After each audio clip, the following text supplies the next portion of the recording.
Welcome in from Titans training camp here on 104.5 The Zone. Practice is just about concluded, and it has been a rough day for Cam Ward, especially that last series, some teamwork that we have been taking in. More interceptions today than I think we've seen in any singular practice, 3 so far. But again, they're supposed to make mistakes in practice. That's why practice exists. Looks like they're wrapping up right now. Tyler Lockett is going to join us up here on the SeatGeek Terrace, where the Titans have been kind enough to set us up, and we'll look forward to talking to him and Greg Cosell, who is in attendance. They got Greg out here dressed like a coach. He's got, look at him. Head to toe, baby. Head to toe Titans gear. Who's this man think he is? I'm Look at him. I'm half expecting him to start doing some laps with John Bones Fossil after Buddy, I practice. think he's leading some meetings in there. He's we'll catch up with Cosell here in just a little bit, and we'll look forward to talking to Tyler Lockett. 615-737-1045 if you want to jump in. In the meantime, we'd be happy to have you. We are live streamed on Facebook, YouTube, Twitter, and on Twitch if you would like to interact via the F&M Bank chat. So, yeah, not a great day for the rookie quarterback Cam Ward, but like I said, practice is for them to make mistakes. So those of you getting butthurt about, what do you mean you're being hypercritical, or what do you mean Cam Ward doesn't do everything perfectly? Yeah, he's a rookie in his first NFL training camp. He's going to get better. Yeah, but he has to make mistakes in order to improve. No, it's not that deep. Wasn't a good day. If the first practice of training camp was mid, in the words of Cam Ward, today was bad. I wonder how he'll describe today. I don't know what the kids are saying. He's not speaking today, but he's going to speak tomorrow. What are the kids saying these days for mid or for bad? Like if something's mid, it means it's not. Aren't you good, supposed to be bad. up on these things? When have I ever been up on these things? Not once in your life. What are the kids saying when something is not up to par? I don't know. Maybe you should have one, and then you can ask the kid as opposed to asking, asking the audience. Anyway, I'm sure the chat will give you some feedback at some point. That last team drill, multiple interceptions, multiple instances of not being on the same page. Well, and like an interception that he threw, he would have been sacked on the play, so it wouldn't have even gotten off the ground anyway. Double whammy. One of the picks was just Chig cutting in. I don't know if he was supposed to sit on the route or not. Miscommunication, for sure. I don't know who was off there, if it was Cam throwing to the wrong route. And then the very next play was not an interception, but it was a miscommunication between him and Chimere DK. Listen, he had some good throws out here today, but they're not all going to be perfect. And I think that's the thing that you have to emphasize. First and foremost is that he's not perfect just because he's the number 1 overall draft pick. He is going to have a learning curve as he goes off with Bo Hardigree and the rest of the quarterbacks, and looks like Nick Holtz to take some additional reps after practice has concluded up here. I do not have eyes on Tyler Lockett, but we will see where he is in his post-practice routine momentarily. He had a couple nice catches today. He did, and I'm looking forward to seeing how he's settling in. New locale for the first time in his career, especially at an advanced age, and he caught what was the best throw I think I've seen Cam Ward make at all in training camp so far. There he is down there with Calvin Ridley. So, beyond that, defense, first day in pads, obviously, worth mentioning. I'm sure Ramon and Will have talked about that at great length. But the first day in pads, and the defense always going to be ahead of the offense in this kind of stuff, but defensive line, shocking to nobody, is at least the interior is going to be the better unit. Kevin Zeitler and J.C. Latham holding their own on the right side is something that I think a lot of people are excited about and should be. They struggled to run the ball in particular today. Yeah. It was a struggle for the offense in the first day of pads. I think that we can say that generally. Yeah, defense got the better of the offense, especially in the run game. The Titans did not really get anything going. There were a couple fumbles, too. Ball coming out on a couple of occasions. Khalil Mullings, it's not the first time that we've seen the rookie cough up the football at the end of a play. So it does feel like the defense has the advantage at this point. But there were some good young performances. Gunnar Helm flashed a few times today. Well, Cosell's up here, so if Kirby is amenable, Kirby, come here. If you would set up Cosell's microphone, please. That would be very helpful as we await. It may be Gunnar Helm, actually, that joins us up here, depending on, I think Lockett's got his family in town, it looks like. So we will be flexible on that front. Helm was good today. Gunnar Helm had a couple of nice catches. I thought Chimere DK looked good today. I thought he made some nice adjustments in space to get a couple of different explosive plays, which obviously the Titans offense lacked last year. They're looking for a couple of different options, and Greg Cosell, the main man of NFL Films, is in town. Are you all right? I thought those steps would never end. I told you there's an elevator. Wow. The steps are sneaky. They will get you. I know. I figured, hey, I just got a few more to go. Greg waved me off. I said, Lucas said, well, there's steps. And I said, well, there's an elevator if you don't want to take all those steps. Greg, no, I got it. Okay. Well, I'm here. I did have it. You are here. You are here. You are correct. I am here. In Nashville and taking in all the sights and sounds of Titans training camp practice. First full day of pads, Greg. We were just discussing, a day for the offense where they're working through a little bit of adversity there. Cam, I'm sure, is going to be hypercritical of himself. I wonder what you saw from your vantage point on the opposite sideline from us. Well, the best thing about it was they started practice at 8 a.m. Amen, brother. We're for that. As many of these 7:40 press conferences as you want to throw at us, I'm good with it. Let's get practice done before the show. Get on with the day. Buck, we've talked about this. It's the first day of pads. Almost always defense is ahead of offense. So you don't want to overdo the fact that there wasn't efficiency in the passing game on the offensive side of the ball when they went 11 on 11 and they played football. And I think coaches want that to be the case, particularly early in camp. The offensive coaches in particular, because they want to have things that they can correct. The biggest thing about camp with coaches, because now that I've been here, and obviously this is not the first camp I've been to in my NFL career, the biggest thing with coaches is correction. They want to coach.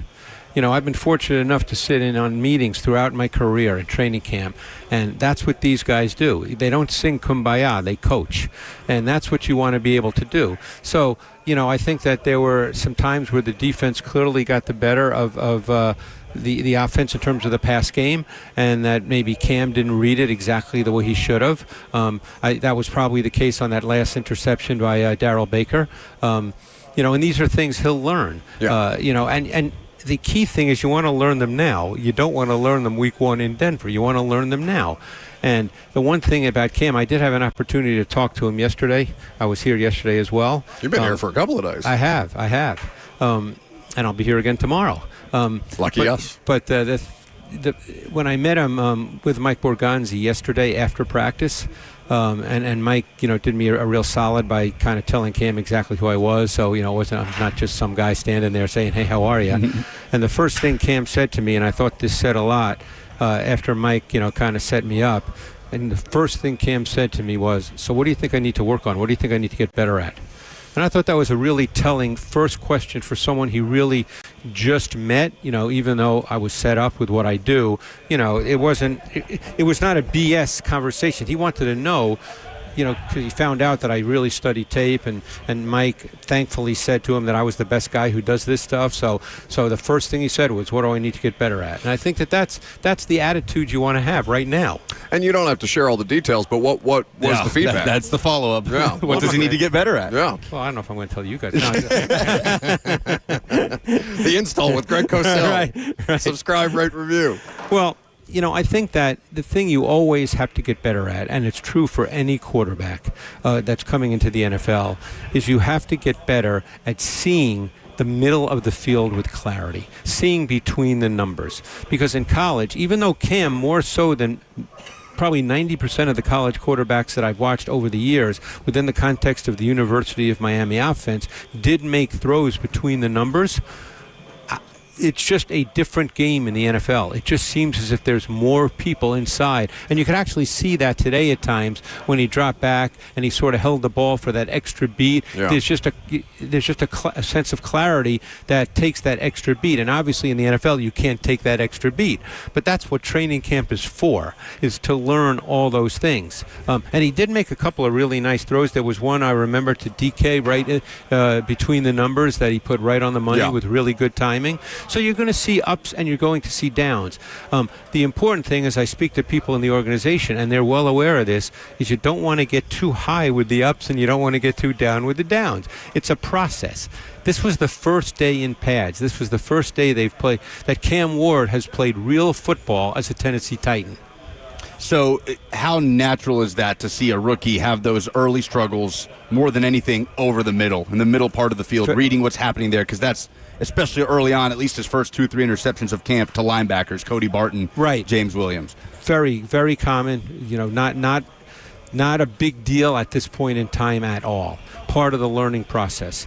I mean, I know I've told you this story, but it's probably been a while, so I'll tell it again. We always have different listeners, we hope. Is that I remember Kevin O'Connell when he got out of the NFL, and he thought he was going to go into broadcasting before he became a coach. And he was in our broadcast boot camp, and he and I kind of hit it off because he knew what I did. And he actually said to me, at a lunch break, hey, let's go watch tape, And I kind of said to myself, I think this guy really wants to coach. But anyway, I guess it's worked out for him. Yeah. But one of the first things he said to me is, because he played in a spread offense at San Diego State, and he said, one of the first things he said to me was, when I got to the NFL and I had to make all these throws in the middle of the field, I thought there were 15 defenders out there. And that's a natural response for quarterbacks coming from college, where if you're ever struggling in college, what does an offensive coordinator do? You throw a tunnel screen or a bubble screen to the wide side of the field. It's like the Grand Canyon in college football. Yeah. Look at you guys obviously talk a lot of Tennessee football. They're as air raid as any team in the country with all those splits, those stacked wide receiver splits outside the numbers. It feels like, they're in another state. There should always be an answer, right? Right. Yeah. So this is perfectly natural, perfectly common. And to me, it's not something that anybody should be concerned about right now. No, and again, you almost look for them to make those mistakes. You want them to. We haven't even got to preseason yet. I know the Hall of Fame game is Thursday, but like this is the time to make those mistakes, and I think that's the point. Yeah. That to emphasize more than anything. Greg, what'd you like about the situational work that they got today? Because they did a couple of different things out there on Yeah, well, they did early on. There was a lot of base stuff, base offense versus base defense. So I was trying to take note of personnel.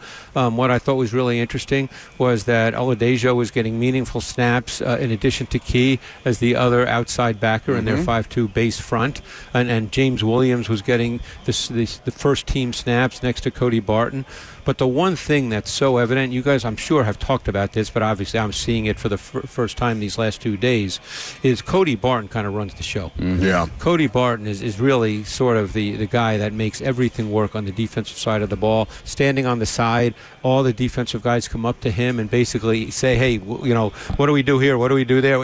And he's got everything totally under control. And you know what, Greg? And it's no shot at Kenneth Murray, but like I think they were looking. They've been looking for a couple of years to find a vet to help bring along the young linebacker core, because they do have a bunch of young dudes in there. They got Cedric Gray, they got James Williams, they've got a handful of guys who have played some ball in Anthony Orji or Amari Burney and stuff like that, but very, very limited actual in-game experience. And Cody Barton seems to be, at least in the early going, the kind of guy that they were looking for to help shepherd that young group along. Without question.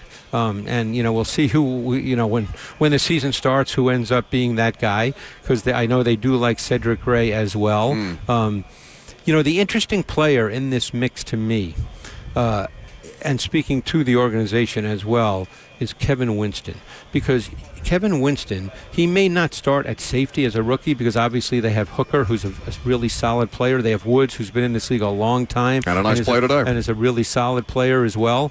But it would not surprise me, when they go to some of their sub defenses, if Winston essentially plays as kind of a hybrid safety linebacker, because he can fill that kind of role. He's got size. He's got a very aggressive mentality.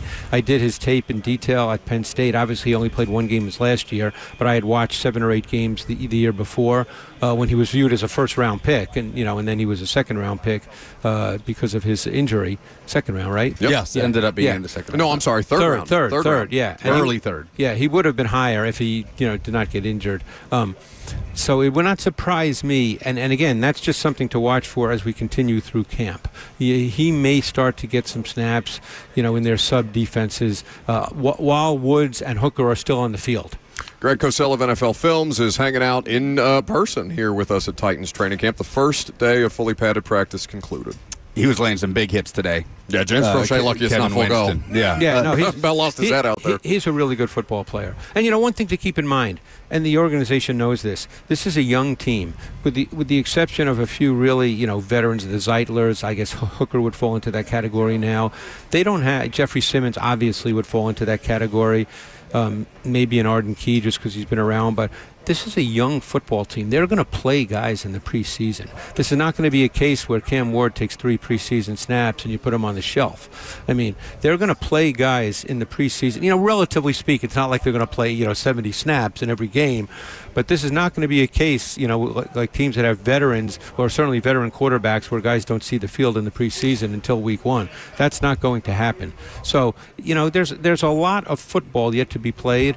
Buck, you and I have talked about this so many times, and I tell people, about the training camp, and you can't get too excited one way or the other about the first padded practice in preseason. So, sounds like we're going to get Gunnar Helm up here at some point. They're efforting. Okay, well, he flashed a few times today. We had a pretty consistent day. We had one right in front of us where he made a great adjustment in the air for a ball slightly behind him. What have you made? He's a good receiver. In your early impression? Yeah, because I did him in detail coming out of Texas. He's more of a receiver. He's not really an inline blocking tight end. They really don't have that guy, and it'll be interesting to see what they look at, with maybe a trade, the waiver wire. All those things still come into play, obviously. They got Luke Stocker, but he's coaching now. Exactly, and that's exactly what he was. Yeah. That's exactly what he was. Yeah.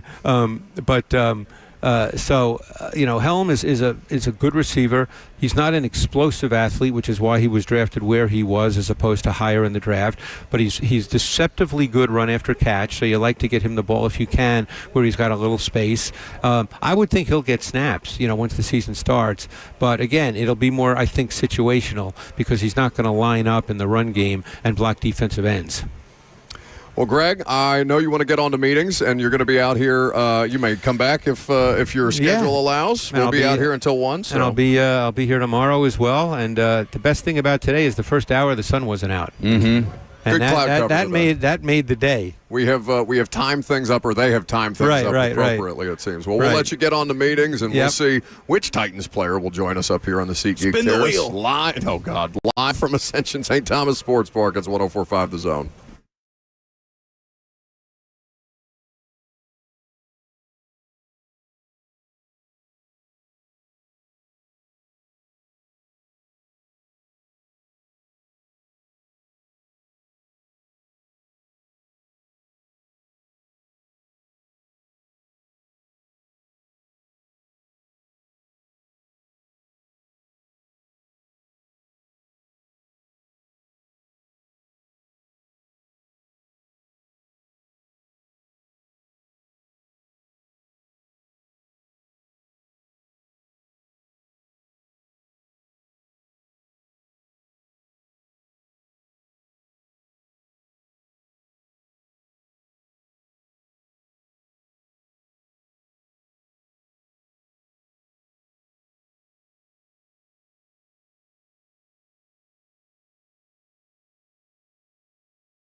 Practice has concluded as we broadcast live from the SeatGeek Terrace at Ascension St. Thomas Sports Park. Be Robert and I the rest of the way. Holding it down, Gunnar Helm may or may not make an appearance up here, and it looks like Peter Skoronski is downstairs meeting with the media. Today went to the defense, as we talked about. We are getting several questions in the F&M Bank chat where you can hang out, YouTube, Facebook, Twitter, or Twitch, about the offensive line's performance today.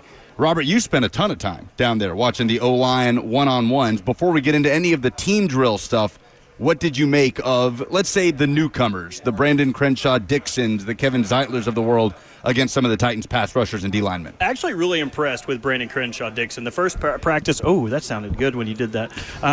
The first practice, he kind of get his wind about him, right? A lot of hands on the hips. Didn't really look like he was the most athletic guy out there, even though he's the biggest. Today, 2 reps against Femi.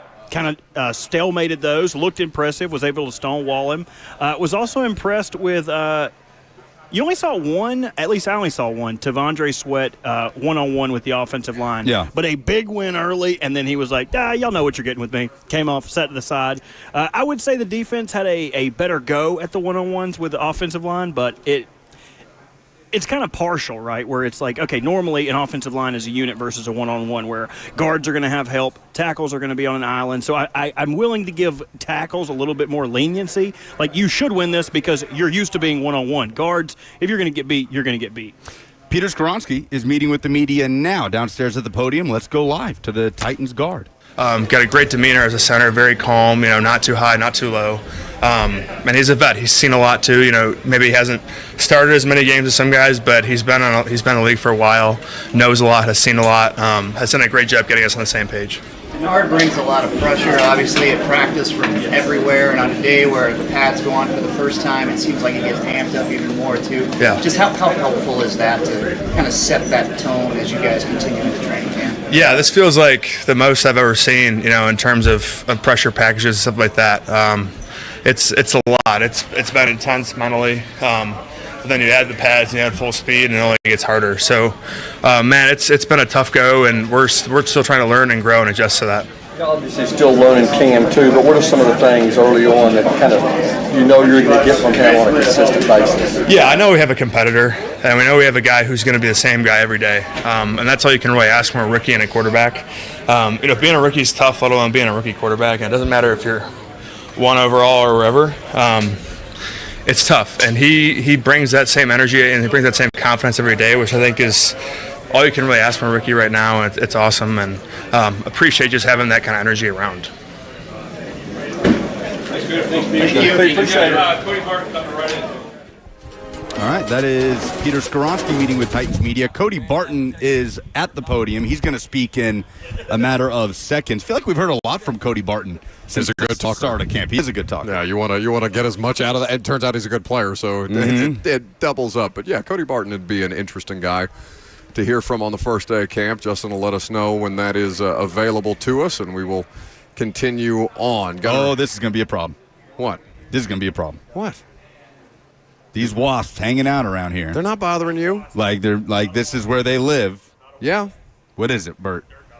Dirt dauber. What is a dirt what? A dirt gobbler? Do they sting? Yes. Okay. So it's the same thing. They got a big fat stinger Barton's there. up now. Okay. Cody Barton is live at the podium. We'll see if Lucas gets stung. At least for me, it was, middle of January. And so, it's been a minute. And so once you get those pads on, get those first couple hits out of the way, it's just like, it's a reminder. And it feels good, It feels good. Yeah, absolutely. It all starts with, and this is what I believe, it starts with the D-line. And, in the first run period we started with on 907, them dudes were coming off the ball, getting in the backfield, causing disruption. And, we all just fed off that. And then from the rest practice on, offense started battling back. And, there's moments there because it was our first long practice of the year. And so there was moments where there was lapse in focus, if you will. But, you're able to bounce back, get everyone regrouped and refocus and just, it's on to the next play and just competing, like I've said, a dozen times. I think you, James, and Otis are all former safeties in transition. But what is it about making that move that seems to be such a natural thing? I don't know, just being a safety, obviously, you're as you're coming up, you're a bigger athletic guy. not just, a smaller DB. And so, at least for me and James, in our cases, we're bigger guys. James is a real big guy. He's like almost 6'5", But, it helps in the box as far as the pass game and just the fluidity of the game, Every year since I've been in the league, it feels like the game's getting faster, more spread out, going downfield more, and so I think having that safety background, being able to play in the pass game just helps. With that size, are you a little surprised to use safety not too long ago? You talking about me? No. Oh, yeah, him? Yeah, 2 years ago, right? Yeah. I mean, I'd look at safety and be like, who's that guy? Some about the vision you have, though, as well. I mean, when you're back there safety, you see the whole thing. Yep. And so you have a lot of experience watching the whole thing develop, I guess. Yeah, you just get it from a different perspective. But then again, when you move into the box, there's that adjustment of, everything happens very fast. Everything's on you right now, And so, whereas in safety, when you're 12 yards back, you can see that play develop. If it's a run, you can see the double develop or whatever it is and then come down. But when you're in the box at 5 yards, 4 yards, whatever it is, those guys can get on you quick. Yeah. Teammates you're playing with this defense as a whole early. Are there any similarities you can point out to what you saw last year in Denver? I'm curious if there's, not even schematically, but just style-wise, team-wise, are there things that you noticed that are similar to that team? I mean, there's always going to be some similarities. There's a lot of energy, which there was some energy last year, but I would say the energy here and – What's up, baby? The energy here is just, it's at another level, and everyone's hungry. Everyone wants to make plays. Everyone wants to eat. And one of the biggest things I'm proud of is everyone wants to make plays for each other, for the next teammate. Turnovers often eluded this team last year. How good is it to say first day in pads? I think you guys got your hands on 4 different losses. Yeah, and a forced fumble. Are you including that one or no? Yeah. I didn't keep count, but no, it's good. And a main focus on our mind as defense is, we're trying to get the ball. It's not always just about, there's times you're just going to tackle them, it's going to be a lot of the time, but, our main focus is getting the ball back to our offense and, turnovers, and it's just things I've looked at over the years is, you look at a turnover margin in a game, if you're in that plus, the odds are in your favor to win that game, and so the bigger that margin is, you're going to win more games. Okay, who got the tip on the deflected? Oh, was that Sweat that got the Sweat? tip? Yeah. How much of that a point of emphasis and how much that helped linebackers when those a lot. Getting their hands up? Yeah. That's big. Getting a tip pick, it just, sometimes it just comes right to you. It's the best, and but that's a huge disruption. And whether it's a tip, whether it's just you caught it clean, or it doesn't matter what it is, just a turnover in general is just huge. It flips the momentum. You come from a team that's been in the playoffs like the Broncos were last year and a winning culture. How do you transplant that to a new environment where it hasn't been in a while? Yeah, just I guess through just using my experience to talk to these guys about my knowledge and just my experiences and all that stuff, but also just helping the guys understand, it's not, you can't just be focusing just on the playoffs down the road. We got to focus on the now. And everything we're doing now and building as a team on defense, special teams, offense, and as a whole collective unit, everything we're doing now and taking it day by day will lead to success down the road. You know what I mean? Thanks, guys. I appreciate it. Have a good one, guys. Have a big day. All right, that is Titans linebacker Cody Barton meeting with the media after a good day for the defense. And we will look forward to talking about Gunnar Helm, talking to Gunnar Helm, who did have a good individual day, if not a strong day for the offensive unit as a whole. But you heard Cosell talk about it, and that's completely reasonable to have a learning curve. I think that's the thing that I try to, because we've talked about this several times. I'm sure you get asked too when people want to talk to you about football. What does Cam look like? What does Cam look like? What does Cam look like? And when you give them anything other than, well, he's the greatest thing since sliced bread or something like that, people tend to freak out and be like, well, you're overly negative or this, that, and the other, when in reality they are trying to improve him. He is not coming in here as a finished product. Mm-hmm. Cam Ward is a number 1 overall pick, yes, and that comes with a certain manner of expectation. But he has to get better, and he, today, will learn from the mistakes, and one would imagine, get better. Cam Ward has had some moments in camp, particularly at the open practice, where, like I said, I don't care that it's a sack. The throw itself, like borderline jaw-dropping. It's a throw that you don't see in you just don't see too many other places. The throw to Tyler Lockett at Nissan Stadium the other day had me like hands on head, like I haven't seen a Titans quarterback do that in a long time. But he's had a lot of rookie moments, and today was the rookie moment practice of training camp so far for Cam Ward. Good, thank God. Yes. For it to happen in the first day in pads, that makes me very excited to watch Cam Ward tomorrow when he gets a chance to go back and watch everything that happened today and then come back out on this field wearing pads against that same defense tomorrow. I don't know what kind of team drills they're going to set up, what kind of situational stuff they're going to run, but as if all eyes aren't already on Cam Ward every time we're out here with media and fans. But tomorrow, I can't wait to see how he responds, because that is, to me, the number one headliner about Cam Ward is the way he's able to shake that stuff off. And we've seen that so far in moments. How does he respond to this tomorrow? And just for a quick clarification, I did mention on social media that we were gonna have Tyler Lockett on today, and in fact, Lockett came up here prepared to do the interview. If you can hear Bert screaming, he lied in the background. But Tyler Lockett did not finish practice, and as a general rule, if a player leaves practice due to injury, they are not going to do media after the fact. So Lockett was willing, but the team, came up here and said, but let's figure it out. In fact, go ahead. No, I was just I was done. But Gunnar Helm is walking over now, so we'll chat with the rookie tight end here in just a second. Right here, big fella. We got you right here. 615-737-1045. If you want to jump in the meantime, we'd be happy to have you. Go ahead and give me a mic check. Hello. There he is. Hello. Happening, Gunnar? How we doing? We're doing good. So, obviously first day in pads. You've been doing this your whole life, but there's a different level of intensity that comes with this time of year up. Oh, yeah, no doubt. You're studying extra in the morning time, studying extra last night just to make sure you got everything down so that you can just play free, play fast. The pads come on. There's some different animals, especially at this level. So, trying to be one of those animals in the run game and the pass game, and really in all facets of my game. And so you try not to. We talked to Alec last week about it. If you just adjust that a little closer to your mouth there. There it is.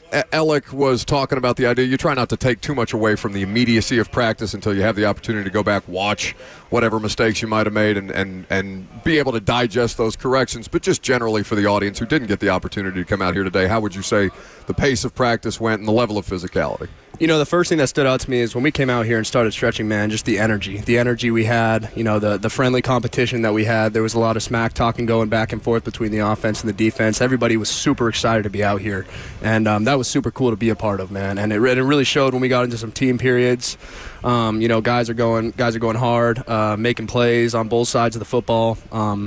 Blocking well up front, getting through to the running back or the quarterback on the defensive side of the ball. So, like I said, it started in stretch and when we were in the locker room and just through warm-ups. But, when we started popping, it was a great environment to be a part of. Who's your favorite trash talker? Like, who's creative with it? Oh, God. Because I know Jeff's mean. I was going to say, I think one of my favorites is Cam going at Jeff and Jeff going at Cam. I think that one kind of rises. I think that one's the cream of the crop for sure. Who's the funny trash talker on the football team? I think it's Cam, man. Okay. I've heard him say some things that I chuckle at, even though it's not directed anyway towards me or at me at all. But yeah, Cam gets pretty creative, man, and it's good to see. It's a great camaraderie thing for our team. As crazy as that sounds, but I imagine at this point in the process, the rookies know each other probably a little better than the rest of the football team, right? Having been drafted together in rookie mini camp and all that time that you got, where would you say you are in the process of getting on the same page with Cam, figuring out his tendencies on and off the field? Where are you guys right now in that back and forth? Yeah, obviously it helps coming in with Cam, as hopefully one of his targets, and just making sure that we're on the same page in certain looks if certain things come up. So, every time I came out after incompletion or an intended ball to me today that was thrown by Cam, just go straight up to him and say, hey, I'm going to sit this down here, or him telling me, hey, make sure you stretch this one more step, then break in, because then it times up on the backside. You got a lot more time to work on the backside. So really just getting that that chemistry kind of down, like you said, started in the spring, but we're just starting back up again. But just having that open line of communication with Cam is huge. Titans tight end Gunnar Helm hanging out here with us. Practice first day of full pads just concluded. I know I'm getting old because Luke Stocker is a player that I covered. Now he's your coach. It's unbelievable. And so talk to me about Stocker as a coach, because I know who he was as a player, obviously, and I'm sure he's different in the meeting rooms with you guys than he was with us, or at least in in those media scrum settings. But how has he helped you start to further refine your game beyond what you already came in with the ability to do? Yeah, I mean, he's done an unbelievable job. He's created a whole plan for me on how to move better in the passing game, how to sell different routes, how to move guys in the run game by lowering my center of gravity, just small minor things like that. But man, yeah, Stock, we're super blessed to have him as a coach because he's our coach and he's making sure that we're getting better. But you can talk to him like he's one of the boys. He's still obviously very young and he's just out of the NFL. So there's guys on our team that played with or against Coach Stalker. So having that open line of communication with him, knowing I can go to him with any problems regarding the script or how something's supposed to be ran or how something's supposed to be blocked up is huge. It's huge for us. Has he talked to you about the trauma of Matt LaFleur trying to make him a fullback against the Texans a couple of years ago? He's not. No, he's not. If you want to bother him, that's a good story to ask him about. I'm going to bring that up for sure. He's still mad at us about that. Any UT on UT trash talk? Stalker, a Tennessee guy, obviously you being a Texas guy. Has that come up at any point? I'll let him know every now and then my beliefs on the real UT for sure and the real Orange, but not yet in camp. There was a little bit of it in the springtime. Obviously, T'Vondre Sweat and I kind of band together in the locker room to defend what's ours for sure. Yeah, I'm sure he needs a lot of allies in there. Just you two versus Morgan Cox and Luke Stalker, right? Exactly. I think those are the only Texas guys, only Tennessee guys. That's right. But just keeping it on the position room, because I remember talking to Stock in the off-season program, and kind of y'all between the group of you, whether it's Wiley, whether it's Chig, whether it's you, and DMR, the rest of them. A lot of different body types, a lot of different, at least initial skill sets for guys to kind of work off of. But the thing that I liked about Stalker is he talked about trying to make sure that none of you are niche or niche players that way. So from that end, I know you've talked about kind of him giving you an individual plan to help you work on the way that you move and certain elements of your game. But what's been the particular point of emphasis that he's tried to get across with you? Really just making sure that I'm staying on top of my playbook. Obviously, as a rookie, blessed to say, getting a lot of reps in practice. A lot of things come up. Well, it's because you're doing something with them. Doing what I can, man. It's a pretty good day for you, bud. But, rookie, a lot of different things come up, whether that's a look in the run game, whether that's a certain coverage where I have to adjust around the pass game. I would just say, making sure, like I said before, just having every minor detail down because the NFL is all super minor details. That's what I would say the biggest difference is from college. Obviously that and the speed, but you got to be, almost perfect in your technique, the way you run routes, the way you block if you want to win. Is there a moment that you said that you kind of had that recognition of, okay, no, this is different. Like, this has to happen that much faster? Is there a moment you can come back to, whether in the spring off-season program or in training? May not have happened yet. Absolutely. No, absolutely. A couple times. Actually, one of them today. Ran a route, just kind of getting on the same page with Cam, sitting it down earlier as opposed to later in a certain coverage. It's just hard to see, but that's part of being a young player and growing up in a obviously a very brilliant system like Coach Callahan has, and there's no way that I'd rather have it. Well, make sure you bring it up with Stalker. 2018, Houston Texans, his first career carry. I don't think he'd ever even gotten a carry in high school or any level of football. Yeah. It was a 4th and 1, I believe. There is some trauma associated with it. Oh, I'm sure, yeah. But Gunner, we appreciate you hanging out. Thanks for doing it. Continued health and success, and look forward to seeing what you guys keep doing out here. Yes, sir. Thank you guys so much. All right, we'll take a quick break. We'll talk more about the tight end room. I'm Buck Rising. It's 104.5 The Zone.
Introducing Premier Generators, now in Nashville, the largest certified Generac dealer in Tennessee.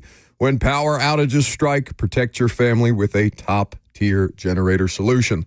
Expertly installed by local specialists, Premier Generators dedicates itself solely to generators, offering unmatched expertise, plus enjoy the peace of mind with an extended 10-year warranty. Don't wait for the next storm. They pop up more and more these days. Schedule your consultation today. Make sure you're prepared. Visit PremierGenerators.com. That's PremierGenerators.com. Be prepared and choose Premier Generators for reliable power solutions. Their number, if you would like to contact them that way, is 1-855-797-4766.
Welcome back to the show, fueled by Hattie B's Hot Chicken, the best hot chicken in the world. Fun to talk to Gunnar Helm. We didn't ask him about the Hot Chicken Challenge. They took the rookies in that week between the off-season program, mandatory minicamp concluding, and then when everybody else gets to go on break, they keep the NFL teams typically keep the rookies for about a week longer. They can do some stuff in the meeting rooms with them, and they try to, give them at least here, they take them around the city to various places. Hattie B's was one of the stops, of course. Where else would you go? Yeah, has to be. I think at least they used to take them to Third Man Records. Your boy Jack White. Yeah. And the Country Music Hall of Fame, I think, is also one of those stops. I think they also take them to the. Have you been to the African American? No, I heard it's amazing. Music Museum. I've not been. The only museum in Nashville. I was born in this city. The only museum I've ever been to in this city is Frist. Is the art museum. Frist is cool. I've never been to the country music museum. I did it before I moved here. It was a long time ago, and it was cool. And they rotate the displays, and you don't have to be a country music fan to appreciate the history of Elvis and Johnny Cash and Bob Dylan doing. The Johnny Cash sessions was going on the last time I went. I've been to the Johnny Cash Museum. It's been about. I have also been to the Johnny Cash Museum, but that's not what we're here to talk about. We're going to do Oh No. Typically, we do it here. We will do it at the top of the second hour of the show because we have what to give away, Ross? We have a chance to win 2 tickets to see Matt Rife this Saturday at Bridgestone plus a $100 A Moment's Peace gift card. There we go. Are you a Matt Rife person? I feel like I'm getting old because I don't know any of these people that we're giving away tickets for. You know who he is. You've seen Matt Rife. I'd be lying if I said I'd watch his stuff or am familiar with his comedy. He's outstanding. You know what? That adds up. That adds up. We haven't even mentioned the news of the week in Titans land. The Treylon Burks era. Oh, I thought I was done with this. Is over. Now you are. But because it's not. He was waived yesterday. But it's not. So it's not over because he's still.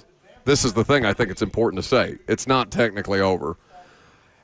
If he clears waivers, he comes back here on injured reserve. Mm-hmm. So if 31 other teams don't add Treylon Burks with the possibility of him becoming available, then it's technically not over. Now, we won't see him anymore because IR guys are not typically around, but they could then, he could end up on this roster still if, God forbid, something happens to somebody else in the wide receiver room. The Treylon Burks experience is not done. It's over. Treylon Burks, I would be willing to bet my iPhone that Treylon Burks will never catch. What model is that? This is a 16, I think. Oh. Will never catch another pass as a Tennessee Titan in a game. Well, buddy, he only caught 5 for 34 last year. That's not a pretty safe bet. That's not a high bar that you're setting. You know how many dudes How many dudes? Tay Martin had more receiving yards than Treylon Burks did last year, and that was just one catch of the 49-yarder in Week 18 from Will Levis. The last Will Levis. Is that the last touchdown pass that Will Levis throws as a Titan? It was to Tay Martin. Yes. Yeah. And then Treylon Burks, obviously, 4 catches for 34 yards. I gave him an extra catch. They waived him injured. Yes. But and made the signing of Ramel Keaton official. Have they made? Yeah, they did make it official. He is subject to waivers. 31 other teams could theoretically add him. So you are less high on Treylon Burks than you are even on Caleb Farley, because you fought me tooth and nail to say that Caleb Farley was going to get another job, and you think that Treylon Burks, the former first-round wide receiver, just going to cruise on through waivers, huh? No, I think he'll land somewhere. Farley landed somewhere for like 2 seconds. He's a free agent. Yeah, but he landed in Carolina. He did.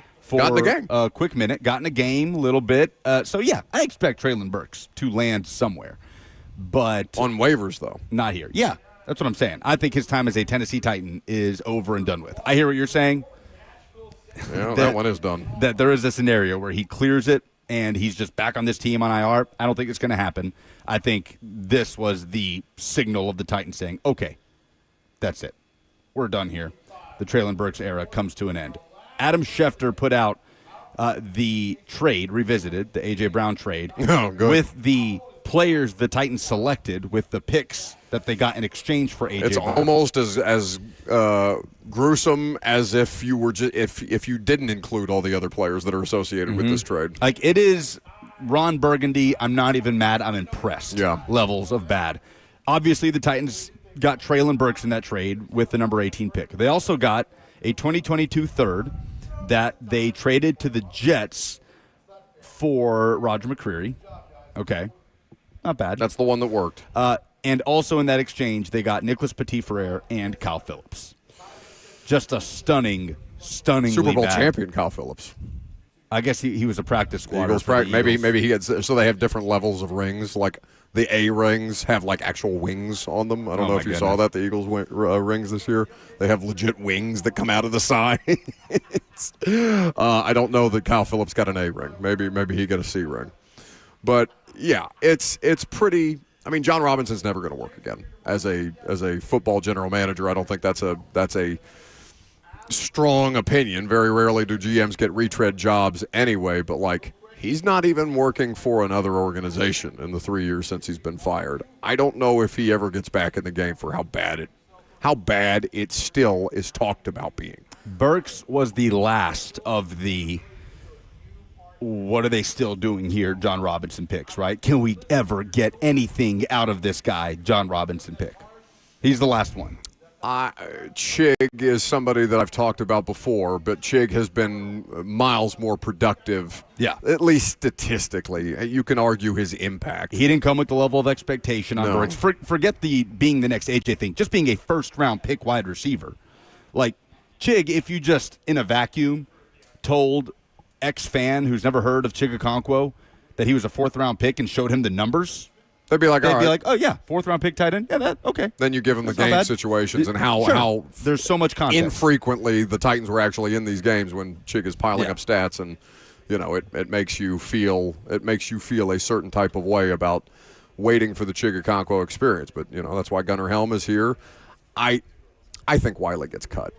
Yeah, he didn't have a great day today. He's just not been good. I don't think the coaching staff is very in on Josh Wiley. When do we start to talk about Rand Carthon's washout picks? Washout picks. Like, they didn't draft a wide receiver that year. They drafted Skoronski, good player. They drafted Will Levis, washout. Tyjae Spears, this is a big year for him. This is a very big year for him. And obviously, you're not gonna ding a guy extra if injury or concussion specifically is the reason why he may or may not pan out, but like, they're relying on Tyjae Spears to be a factor in this offense. So you're saying now that we have moved past the era of the worst of John Robinson's picks, like the category, we move on to the next guy that got fired. Yeah. The category of Farley, Wilson, Burks. Finally, we can get to the most recent fired general manager. I mean, we've talked about the things that went wrong with his free agency decisions. Yeah, I don't know. I mean, who is the Rand Carthon pick Levis. That is lagging the most? Yeah, but even though he's on this team, still technically, it feels like he's gone. It's done. Yeah. There's no going back from this. So I suppose it would be Wiley. Well, it's just more offensive because of the way that they handled that. You remember, because they didn't have a 4th-round pick that year, and then they draft not a wide receiver, and I don't know how much difference a 5th-round wide receiver would have made. But everybody knew they needed a wide receiver, and they draft Josh Wiley. Then they smile and wave at the camera. All right, well, how'd that work out? 615-737-1045. The number of the second hour is coming up next. What in sports made you say, oh, no, we have prizes to give away if you give us the best one? I'm Buck Rising.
11:02, broadcasting live from Ascension St. Thomas Sports Park. Good morning. I'm Lucas Panzica. After the first day of padded practice at Titans training camp, and the defense got the better of the offense. Cam Ward with multiple interceptions, especially in the final team drill towards the end of practice. Titans did make a transaction yesterday, waiving injured wide receiver Traylon Burks and officially signing Ramel Keaton, the former Tennessee wideout and UDFA for the Raiders last season, going into his second year in the NFL. In other NFL news, a couple of extensions, including one in the AFC South. The Colts have extended their left tackle Bernard Raymond, a 2022 third-round draft pick, signing an extension for 4 years worth $100 million.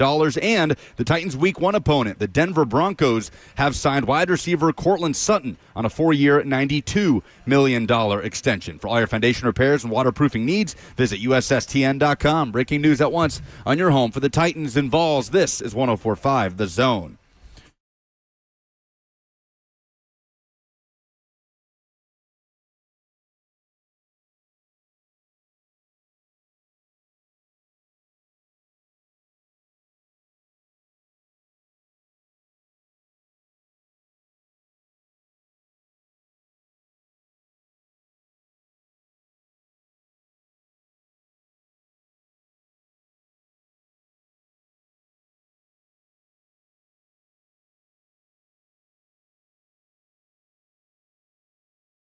Jesus Christ. We got an oops. Like you could not have mangled that worse than you did. That's the thing in sports that made me say, oh no. 615-737-1045. What do you have to say to yourself? Breathe into the microphone. Sorry, it wasn't playing from the very start. It was playing from about halfway through. It's just silence, and then we just hear David Shaw from the Revivalists go, no. Well, that's my submission. I'll take one for the team.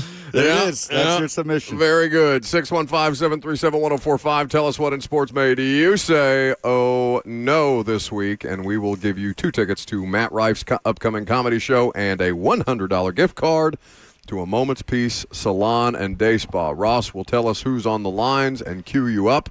Don't suck as bad as you all did last week, or else. Don't DoorDash. Don't DoorDash. 6 with that. I almost said a bad word. 615-737-1045 is the number. I hope that guy's still out there. Shame on you, really. What's your oh no, Lucas? I have to go with Florida football. Okay. With this news from Zach Abelverdi, the Gators Online senior writer, that Florida quarterback DJ Lagway has been in a boot as he deals with a minor lower leg injury ahead of fall camp. News that kind of blindsided the college football world for one of the most highly anticipated quarterbacks of the 2025 season, a guy that many are tabbing as a dark horse Heisman contender, trying to bring that 5-star talent to fruition. And it's not looking great for DJ Lagway at the moment, as Florida's schedule is not very forgiving. They do open with a cupcake and then open with South Florida in week 2 before going to LSU and going to Miami in weeks 3 and 4 before coming back home to host Gunnar Helms' Texas Longhorns. So that is what made me say, oh no, in sports this week. One of the most hyped-up quarterbacks in college football in a boot. There's a couple of baseball stories that I could have picked from today, but I'm going to go with did you see what happened to George Springer last night at the Blue Jays game? Tell me who George Springer is. Well, he is a player for the Blue Jays, and he got hit in the head with a 96-mile-an-hour fastball. Oh, no. Yeah. And frightening scene against the Orioles last night. He was forced to exit top of the ninth. The right-hander Cade Stroud, I believe, was the pitcher, and just hit him right in the side of the head, sending him to the ground in a heap. It was a really scary scene. You can see the video if you are so inclined. Sportsnet has it, but Springer, he was down on the ground for a while. Oh, yeah, I'm sure. Down on the ground for a while, and was able to be helped off the field by his teammates. He did at one point raise his head and appeared to say, wow. Oh, man. So that is what old school football coaches used to call getting your bell rung. Glad that he seems to be okay. But he was doing all John Schneider, the manager for the Blue Jays, gave an update last night and said he was doing all right, being evaluated specifically for concussion. So that was anytime you see that's why I think throwing at dudes in baseball is the dumbest thing in the world. It's a weapon. Mm-hmm. Like, I don't care how pissed off you are at a baseball game. And that wasn't an intentional. I think he just lost a bit of control there for the right-hander for the Orioles. But yeah, scary scene last night. Before we get to the oh no calls, let me submit an oh yes. I got my money back for that laptop. Oh, hey. The money that was stolen from me by Yes. the Russian mob. I Wait, got it back. Just for the laptop or the Xboxes too? The charges for both Xboxes never went through. Oh. Microsoft is saying, yeah, you paid for these and they were delivered. And Regions is telling me, no, you didn't. So they haven't left that money. That money's not been taken out of my account. Okay. So does it still show a pending charge, though? No, there's no pending charge for the Xboxes. And I have the money back from the laptop. We're happy for you. Lucas 1, Russian mob 0. Yeah, so we didn't even have to go to Moscow. Bert was threatening to send the 4 of us over to Moscow. We couldn't go without Kirby. I enjoyed playing on my new Xboxes this weekend. You don't get to make jokes after you screwed up that royally at the start of the hour. No. It's as much vocal variation. Make sure your microphone's on before you speak. I just wanted to listen. Nobody can hear you. You can hear me. He said he just wanted to listen, and you are the one that derailed the show. So, no. Yeah, I don't want to hear that. Every time he picked up a headset last week, Lucas is the one that cut him off. So. Let's get to some calls. 615-737-1045. Ross, who wants to win those Matt Rife tickets and a $100 gift card to a Moment's Peace Salon and Day Spa, which is the real prize here? We're going to assume Bobby's not door dashing, and we'll go to Bobby. Bobby, don't be door dashing. I'm not door dashing. Okay, what you got? My oh-no was Trailenberg's getting his shoulder broke this weekend at practice. I saw that happen live, and it made me cringe. Yeah, it's just tough. Thank you for the submission. Remember to stay on hold for the opportunity to win those tickets. And thank you for the call, Bobby. Short, sweet, to the point, by the way. Bobby knows how to get it done. The Trailenberg's career, the Trailenberg saga is one big oh no. And like I said, he's not a bad person. I know people like to make it personal when football players underperform, and God knows he will forever be associated with a level of trauma for Titans fans that they will probably never forget. But for Trailenbergs, it's just been one thing after another, after another, after another. I was talking to our buddy Jack McPherson, who works with Bussin' with the Boys, the other day. Big Titans fan, diehard Titans fan. I think he goes to every preseason game, every home game that he can. And he made a comment like the Trailenbergs thing has felt like 10 years.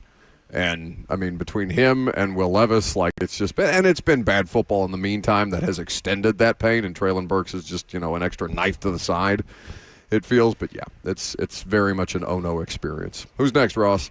We will go to Zach next. Okay, Zach.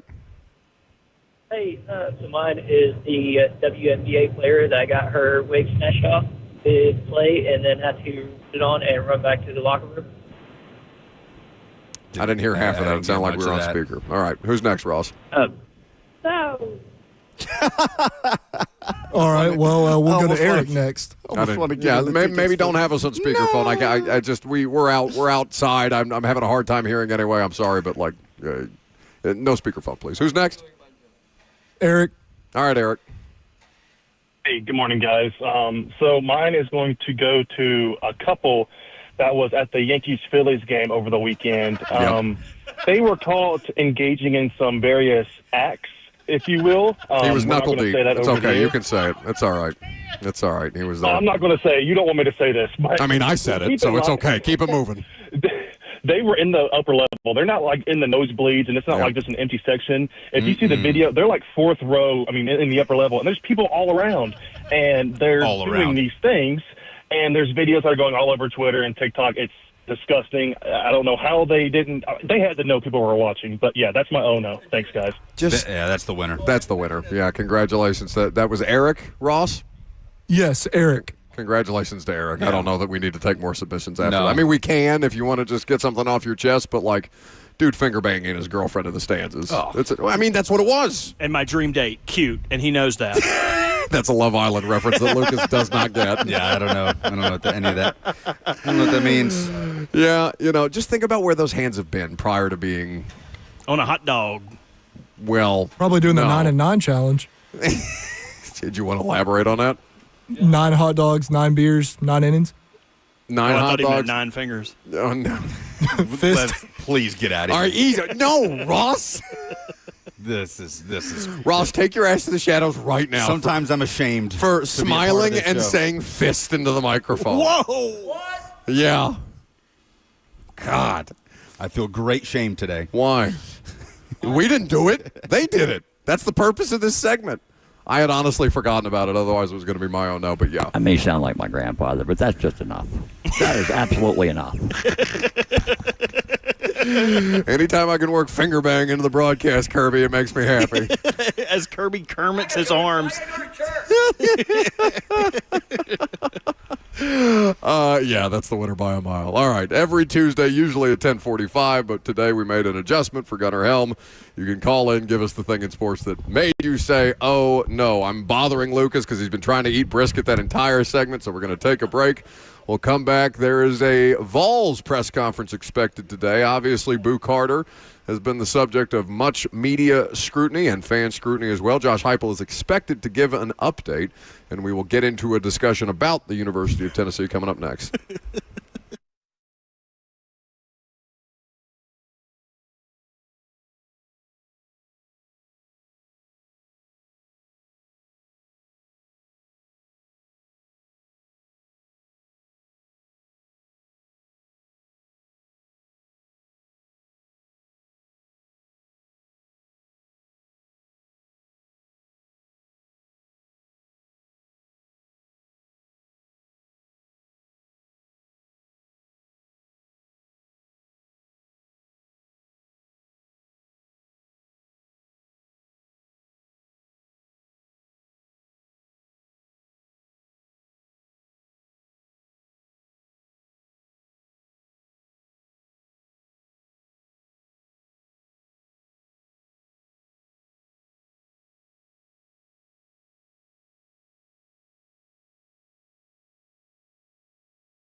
Welcome back to the show, fueled by Hattie B's Hot Chicken.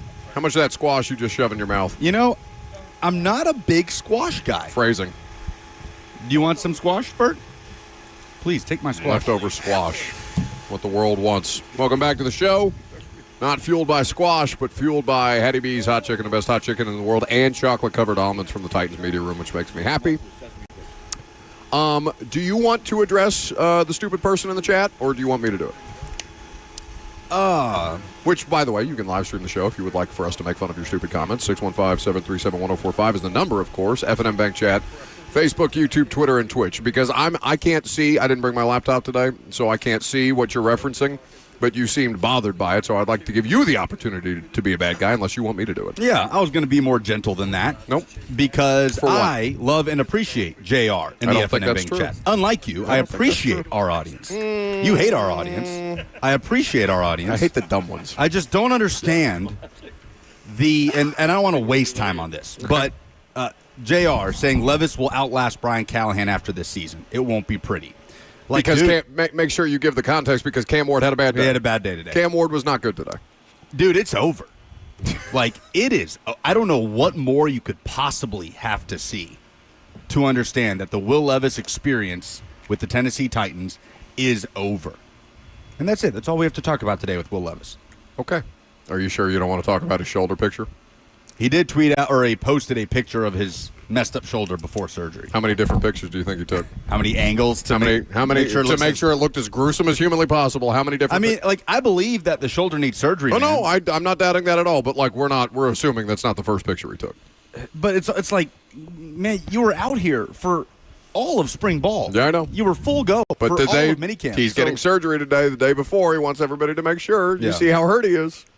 But he's just so extra. But to your point, the whole reason he put that on was but now people can make the excuse, you see what his AC. Look how messed up his shoulder. Well, then the mouth breather that Lucas referenced earlier that keeps, God help you if you're a Will Levis stan. Like in the year of our Lord 2025. It's a tough thing to be nowadays. Like I think that might be a dumber defense than Traylon Burks defenders, because at least, you've had a coaching staff changeover. You look around and say, okay, maybe you can salvage Traylon Burks and try to get something out of him. But the person who's still advocating for Will Levis will outlast the coaching staff, or that because Cam Ward had a bad day at practice. By the way, they're supposed to have bad days at practice, especially in the early going. I cannot fathom how stupid you have to be as a person, or how ignorant you have to be as a person, to still be willing to die on that hill. I just assume you're bored. I don't know. University of Tennessee. We'll do a little Vols here because we will have more Titan stuff for you, obviously, as we broadcast live at training camp. Training camp practice has been long over, though. They're doing them in the mornings, so you can hear Ramon and Will if you want your play-by-play. It's fortunate for both of us that we have play-by-play people, multiple on the show, to give you some more detail as to what we're seeing out here when they are able to take part in practice while we're live on the air, or when the morning show's live on the air. But just quickly, because Josh Heupel has an important press conference today, it's the opening of camp, but the most pressing issue is not the opening of camp, it's the status of Boo Carter. Yeah, that is what Josh Heupel is going to be asked about. Probably question number one, the most pressing question when he speaks later today. The biggest headline of Vols training camp from a macro perspective is obviously the quarterback battle. Everything is going to revolve around that for the moment. And really all of Tennessee's major position battles in fall camp are on the offensive side of the ball. Who's going to win the QB battle? Joey Aguilar is the favorite. He's there for an NIL valuation of a reported over $1 million. He's the one that was brought in replacing Nico Imaliava, but he's going to have to earn it on the practice field. They're not handing him the keys. Who's going to play center for this team? Cooper Mays, I would argue, Tennessee lost James Pierce Jr. to the first round. They lost Dante Thornton to the, I believe, fourth round, if I remember correctly. Dylan Sampson, record-breaking running back, SEC Player of the Year. Omar Norman-Lott, drafted by the Chiefs. And I think the player that Tennessee lost from last year to this year that will leave the biggest hole is Cooper Mays at center. I think that is going to be the biggest gap between what they had and what they have. James Pierce Jr. is an elite talent, but Tennessee has talented guys that are going to have to prove themselves this year and have breakout seasons but you're more confident in what they have there right now from a talent perspective than what they have at center. Is it going to be William Satterwhite? Is it going to be Sam Pendleton, the Notre Dame transfer? Is it going to be a guy like Jesse Perry, a couple guys that have been in this program for a couple years? And then there's the running back spot where you wonder if Tennessee is going to keep on this thread of having one guy kind of rise above the rest and take the lion's share of carries the way Jalen Wright did 2 years ago, the way Dylan Sampson did last year, or will it go back to those first couple years of the Heupel era where it was more by committee? It was Jabari Small here. It was Tyon Evans there going back to 2021. Jalen Wright, the quarterback, adding something on the ground. So those are my three biggest questions for fall camp, and they're all on the offensive side of the ball. I think this defense is going to be pretty good. I think they're going to reload on the defensive line. They need these guys to step up at the pass rush, and we're awaiting Jermod McCoy coming back from the ACL. We're awaiting word on Boo Carter that will tell us just how high of a level this defense can play at, but I think it's going to be pretty stout like it was last year. Feels like all the questions are on the offensive side, but the most pressing question of today is not on the well, I guess it kind of is on the offensive side of the ball with Boo Carter. Oh, no, keep going. I'm going to do what you do to me all the time, and I'm just going to eat while we do the radio show. Go ahead. Proceed. What would you most like to hear from Josh Heupel today? Because I want to hear you speak with your mouth full of food. I would like an update on the quarterback battle. You are disgust. You disgust me. I don't have an update on the quarterback battle because I would like an update it hasn't started. Look, Joey Aguilar comes in. Yeah, but I mean, it started. They haven't been on the field. Like, they're there. You get mental reps. Coaches BS me about mental reps all the time. They're competing in mental reps. There's install, there's workouts, but they haven't taken the practice field. The thing that I'm fascinated about with the quarterback battle, there's been a couple You're lucky instances. I just don't want white rice with barbecue sauce here, but that's about it. White rice works with anything. Literally anything. Yeah, but there's no nutritive value there. It's just rice. There's been a couple instances I'll eat one of these I'll say recent Tennessee history where the quarterback that wins the job doesn't end up being the best quarterback for that particular team. Most recently, obviously, Joe Milton. Similar to Joey Aguilar, he was brought in via the transfer portal after spring ball. They got to look at Hendon Hooker in spring practice. They said, we're going to go get our guy to come be the starter. Joe had to win the job in fall camp, but he did. He was a better practice player than Hendon.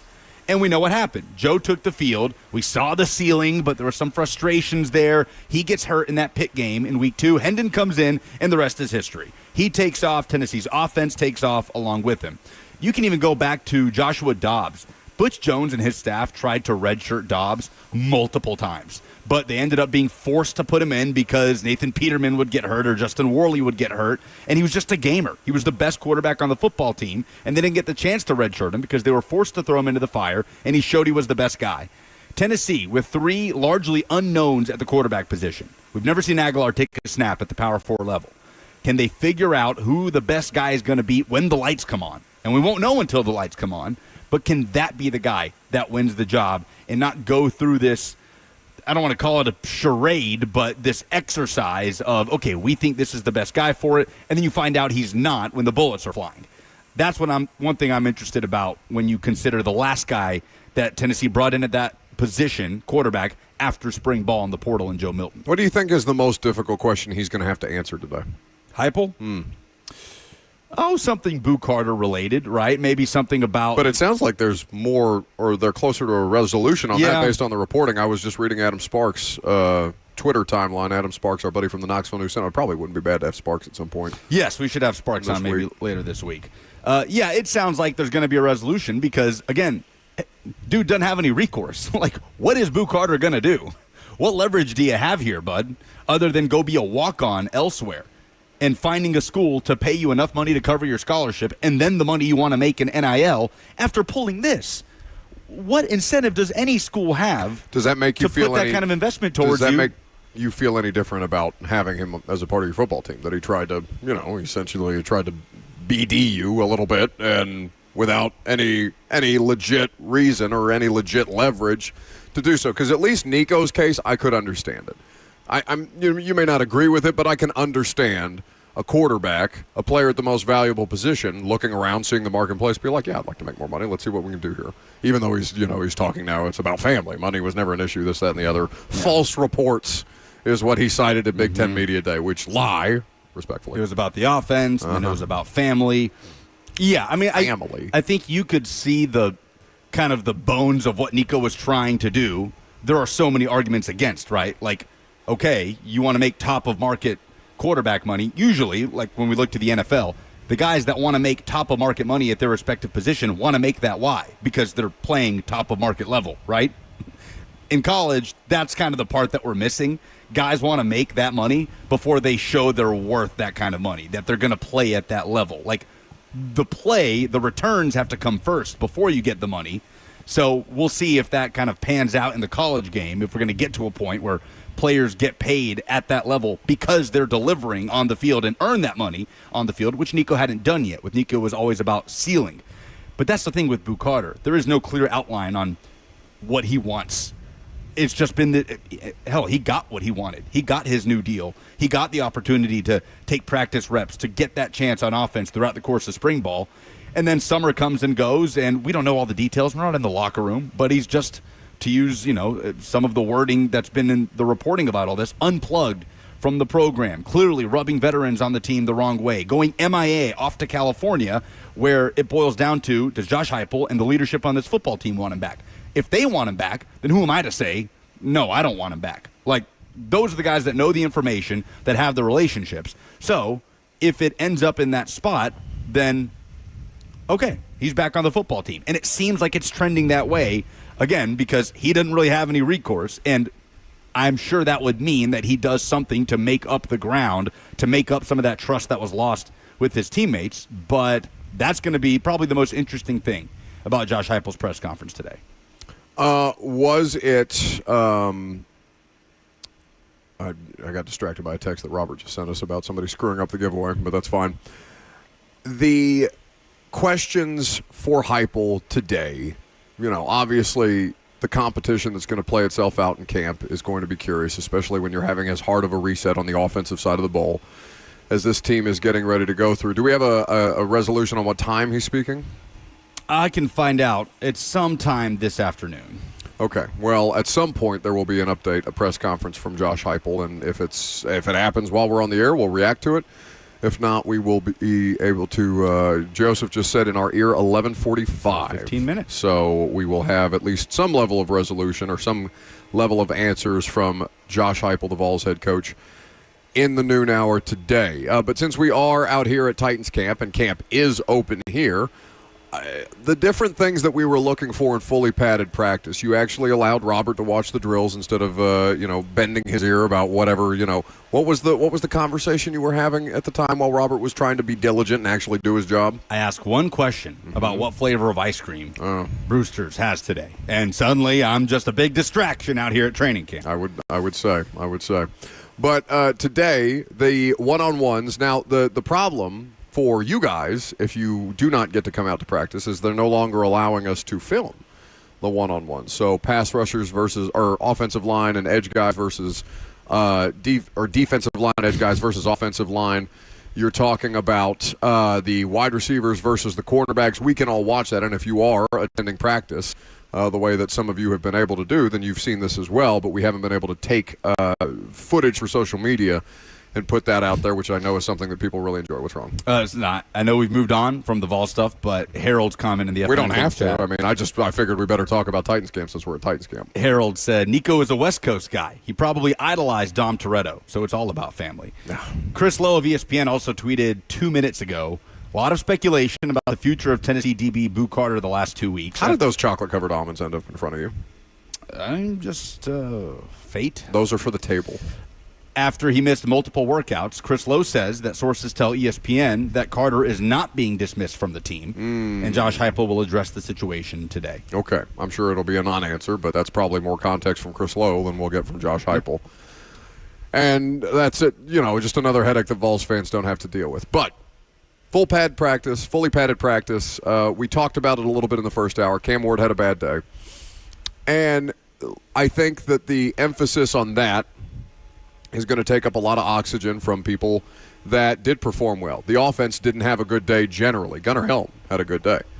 The offensive line unit, there were some false starts. There was also some encroachment. They had refs out here today, by the way, for the first time, which is always fun to see, and just to get some additional context on, to hear the players and the coaches arguing with the refs that have been brought in. to help orchestrate practice. And again, Femi Oladejo, he wasn't going up in the one-on-ones against J.C. Latham or Kevin Zeitler or anything like that, but he's winning a lot of these battles. I think they're going to lean on him a lot more than we had initially realized, just because, for obvious reasons, a guy who hasn't played a lot of football at that position, you're going to, I think, in your head at least give him a little more learning curve. They can't afford to give him a learning curve. Like, he's out there. Yeah. He's getting these reps. He's repping it out as much as Draymond Jones or Arden Key is right now. Jihad Ward is also a rotational piece to supplement the loss of Lorenzo Carter. But the more I watch Femi, the less concerned I mean, listen, they still may not have a great front seven unit in 2025, but I am cautiously optimistic about Femi Oladejo because I know the Titans' offensive line is better. It's not Andre Dillard getting the brakes beat off himself by Arden Key and us being like, oh, look at this Titans' defensive line. Yeah. No, it's just Andre Dillard sucks at professional football. But again, that's what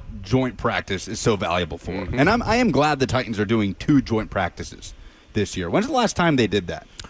They typically do have 2. In 2018, they had the Bucs and the Patriots here. No, that was 19 that the Patriots were here because that was Brady's last year. That was in the same season, Bucs and Pats? In New England, no. The Bucs, and there was a second one, though. Cardinals? Cardinals were here at some point. Cardinals were here at some point. They have had years where they have had 2 teams come to Ascension St. Thomas Sports Park. And then Traylon Burks and Will Levis got hurt in Minnesota. That was a joint training camp practice. Was that the only one we did that year? I think so. So it's hit or miss. There have been years. I think Vrabel was the last time that we had 2 joint training camp practices. I can't remember explicitly what year. I know Cam Newton and Carolina were here one year. I want to say it was the Bucs and the Panthers because neither of those teams were on the Titans schedule that year. Okay, but I may be misremembering. But that's where the joint practices will be so valuable for us. I want to see this offensive line blocking a different front, and I want to see Draymond Jones, Femi Oladejo, and Arden Key rushing against a different offensive line. Same goes for receivers and defensive backs. It would have been great to see them against Tristan Wirfs, though. Oh, yeah. Injured. That would have been a real good. I mean, he's beginning of the season. He was voted the best left tackle in football. Yeah. Speaking of left tackles, Bernard Raymond got his money from Indianapolis today. Oh, I didn't see that. 4-year, $100 million extension. I thought he's a young player. He's a good player. He has turned into a much better player than the guy that they threw out there as a rookie to protect Matt Ryan at the time, washed Matt Ryan. Like, this is a guy that played tight end in college. Yeah. That had to be developed from a 3rd-round pick into an NFL left tackle. I think that was the last Senior Bowl I went to, and people were very, very high on him at the Senior Bowl, even though he struggled that week, just because he had, you look at a player and you say, okay, that's one of those guys that, like, I can work with here, and I know coaches do that far too often, and we're very critical of them when they do that and fail. But, I mean, the Colts, that's the one thing that I think Chris Ballard does really well. He is able to build offensive line talent and depth consistently year over year because they've lost Ryan Kelly, they've lost David Costanzo, or Anthony Costanzo, they've lost Fries, went to Minnesota, I want to say. The guard who was available in free agency this year that got a bag. They have been able to do the thing that this team has consistently been unable to do. Their issue is the quarterback. Yeah. Their issue has long been the quarterback, basically dating back to Andrew Luck's retirement. Their offensive line situation is the one thing I will give Chris Ballard credit for. A former Titans kicker has been signed by another football team, and we have not talked about his replacement yet. Do you want to spend a lot of time on Joey Sly? Let's do it next.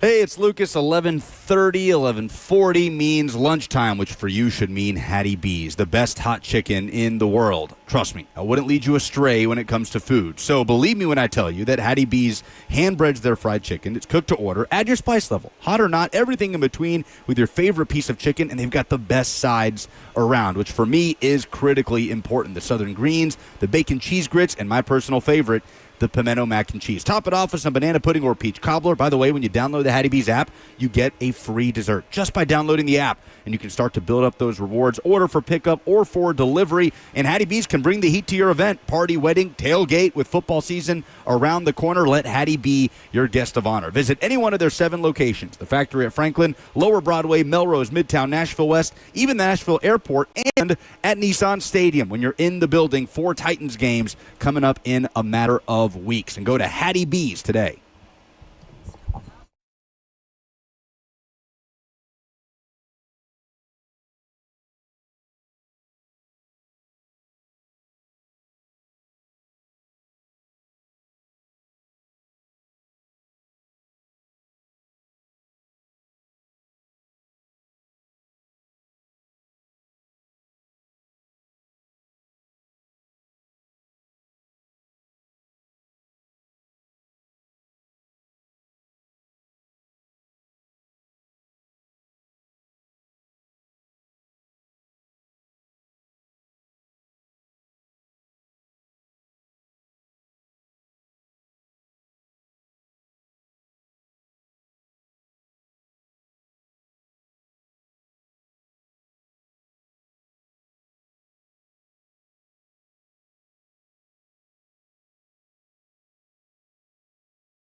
Welcome back to the show, fueled by Hattie B's Hot Chicken. I don't know how you eat during the show so often. I just put a chocolate-covered almond in my mouth as we were coming back from break, and it's very, very difficult to navigate through. It takes like 2 seconds to eat one of those. Yeah, but I mean, it's melted chocolate. It's 100 degrees out here. Yeah, I prefer cold chocolate. Yeah, I'm with that. What I also prefer is stability at the field goal kicking spot, and the Titans had that. And Nick Folk, as Kirby brandishes an ice-cold, a Pepsi with a literal ice, a chunk of ice in it, because That's perfect. He freezes these before he comes out on the practice field in preparation. That's perfect. Nick Folk was excellent for the Titans in the 2 years that he was here.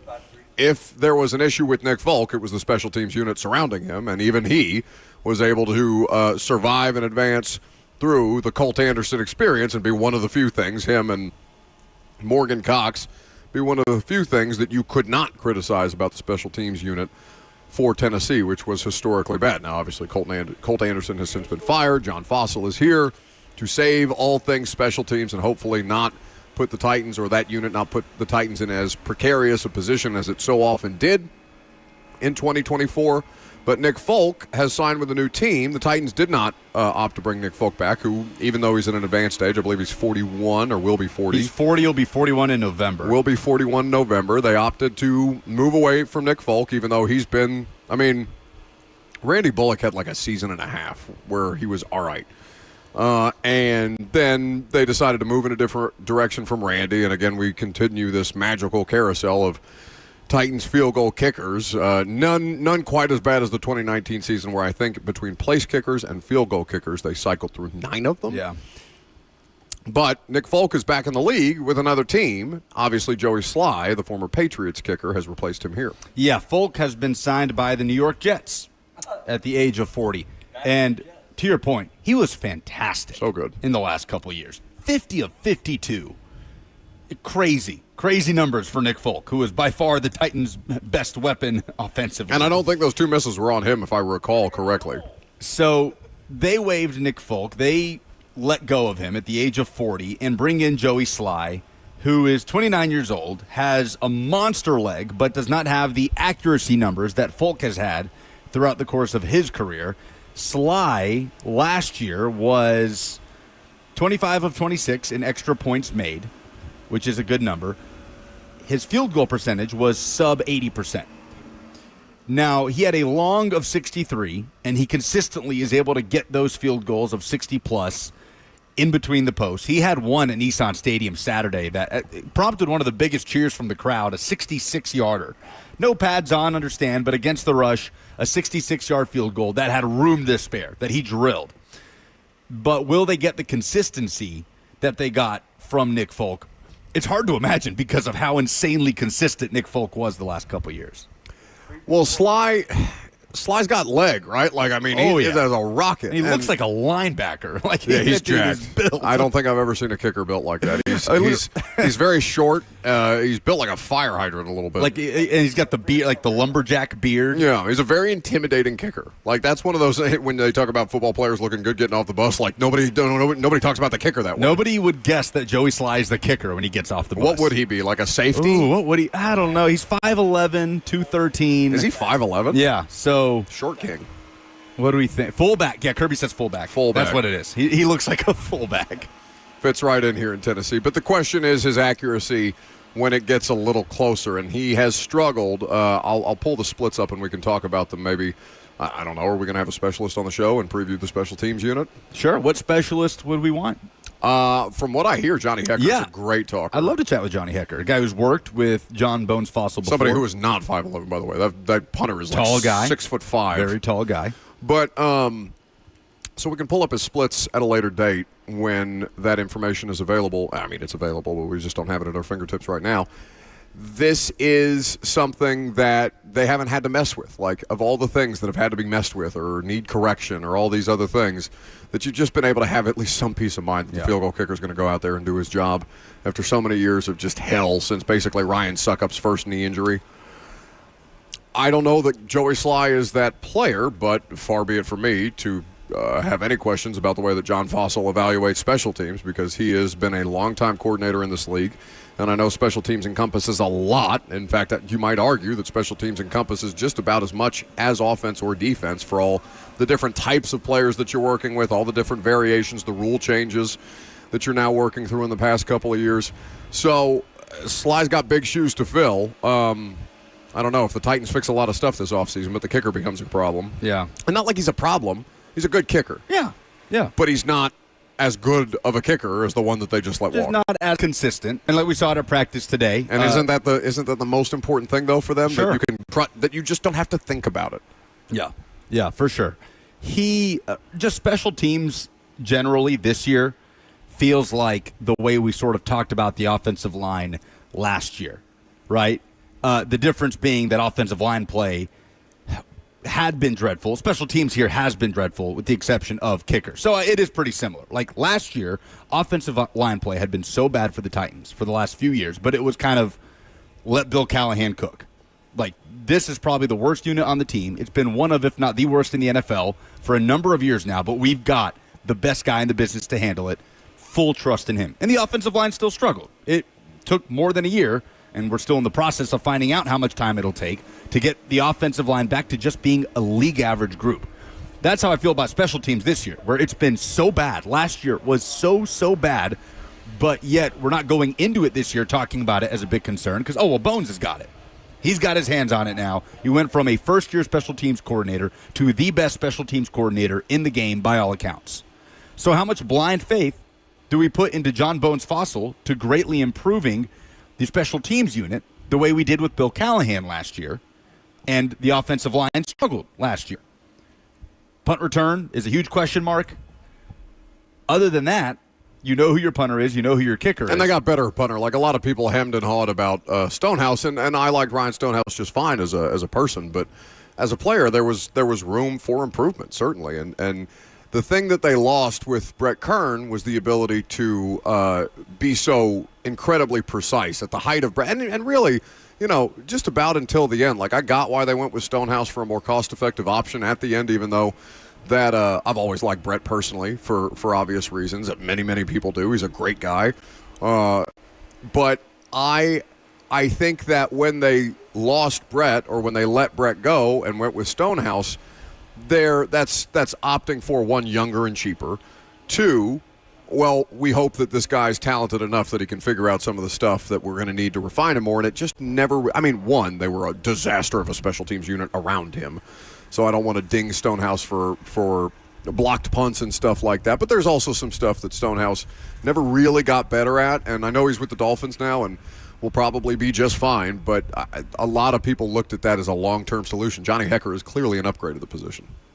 We have Josh Heupel's press conference if we want to see if there's a Boo Carter update off the top. Shall we go? Let's go live to Knoxville, Tennessee, where Josh Heupel is speaking at the opening of camp. Part of our team here. There's some things that he's got to accomplish to get back on the field with us. Don't have a set timeline on that. Our leadership council has been a part of those things, those discussions with me and with Boo. I'm proud of what they've done. They care and love Boo, and want him to be his best too. And through this. I think Boo sees that as well. And, at the end of the day, us collectively continuing to grow here through the course of training camp. I will be the one that will take questions on Boo, and that's today and here throughout the beginning part of training camp as well. But proud of how our team has handled those things, and ultimately we'll handle those things internally. I'm not going to get into details on everything. So excited to roll. You guys are going to get a chance to hear from some of our staff and players today, but everybody in the building is ready to go for tomorrow. So with that, let's open it up. Questions? We have mics on each side. We'll start with Brent up front. Yeah, Josh, how much dialogue over this month have you had with Boo, and kind of what's your policy with players not being around for, quote, summer volunteer workouts? Do you have a set policy on if they go work out with their trainer or somebody else? How does that work? Yeah, and end of the day, it's a requirement to be here, be a part of what we're doing.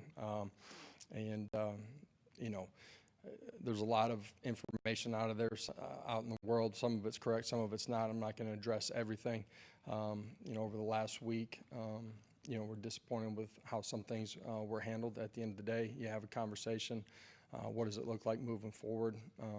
And that's all parties. That's our leadership council, Boo, and our staff. And so it's not about what yesterday was. It's about today. And we'll see as we continue to progress where that leads us. So have you talked to him before today?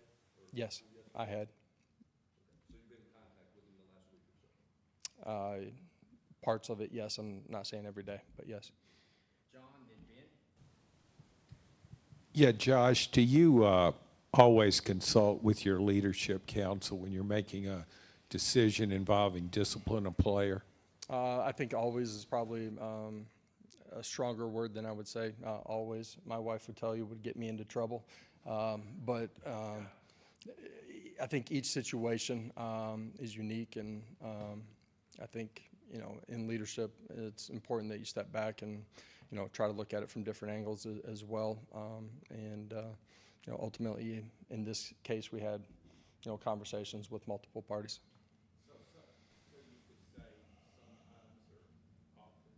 Yeah.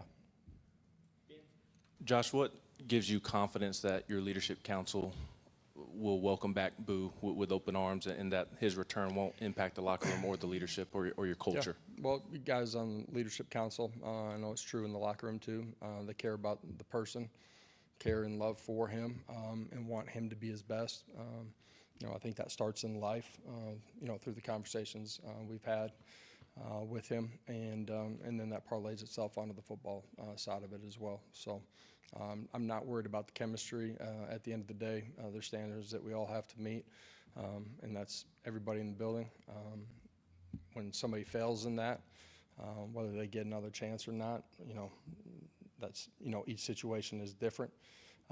But ultimately, Boo's got to meet those standards here as we move forward. What's one thing you want to see out of your team in this fall camp heading into week 1 in Atlanta, and then an SEC looming game up ahead first? Yeah, I'm not sure how many days it is until kickoff, but it's going to approach fast. Being where your feet are at, I think is really important here through through training camp. And through that, if you are where your feet are at, you're going to drain everything out of it. That's on the practice field, it's in the meeting room, it's recovery, all the things that ultimately go into them being their best. And collectively, if you do that, you're going to take big steps forward. And every team in the country at this point's got to take big steps. And I'm excited to start that on-field part of that tomorrow with our guys. Coach, first of all, it's nice to meet you. Carlos That Lopez is with Vamos Vols coach Josh Heupel at the opening of their training camp, specifically addressing the Boo Carter situation. And the primary takeaway is he's going to have to do some things, accomplish some things to be able to get back on the field for them. 615-737-1045. Obviously, we can react to that. We can talk about what went down at Titans practice today. Cam Ward had a bad day, and I'm going to tell you why it's a good thing. I'm Buck Rising. It's 104.5 The Zone.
It is 12:02. Good afternoon from Ascension St. Thomas Sports Park. I'm Lucas Panzica. After the first day of padded practice in Titans training camp, and the defense won the day. Titans rookie quarterback Cam Ward with some struggles towards the end of practice and a couple of interceptions. Meanwhile, in Knoxville, Josh Heupel has been meeting with the media to kick off fall camp and updated the Boo Carter situation, the Tennessee defensive back that has missed multiple team activities this year. Heupel says Carter is still part of the Tennessee football team and that there are, quote, some things he has to accomplish to get back onto the field. Titans made a transaction yesterday waiving injured wide receiver Traylon Burks and signing Ramel Keaton, the former Vol, a UDFA last year with the Las Vegas Raiders. For all your foundation repairs and waterproofing needs, visit USSTN.com. Breaking news at once on your home for the Titans and Vols. This is 104.5 The Zone.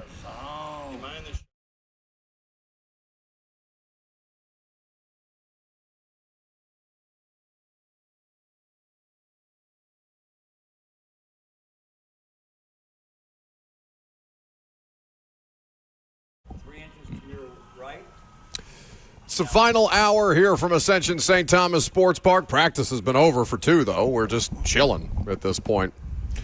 615-737-1045. We are going to talk about what happened at practice today. We will do so here in just a little bit. I'm sure many of you have read or at least seen on social media that Cam Ward did not. I would argue that's probably his worst day of training camp so far, but it's only, 4 training camp practices that have been open to the media, so it's not the end-all, be-all that I'm sure the internet will want to make it, or the simps that will rush to his defense and say, oh, it wasn't that bad, or that one loser that just said Levis will outlast everybody, which is crazy, respectfully.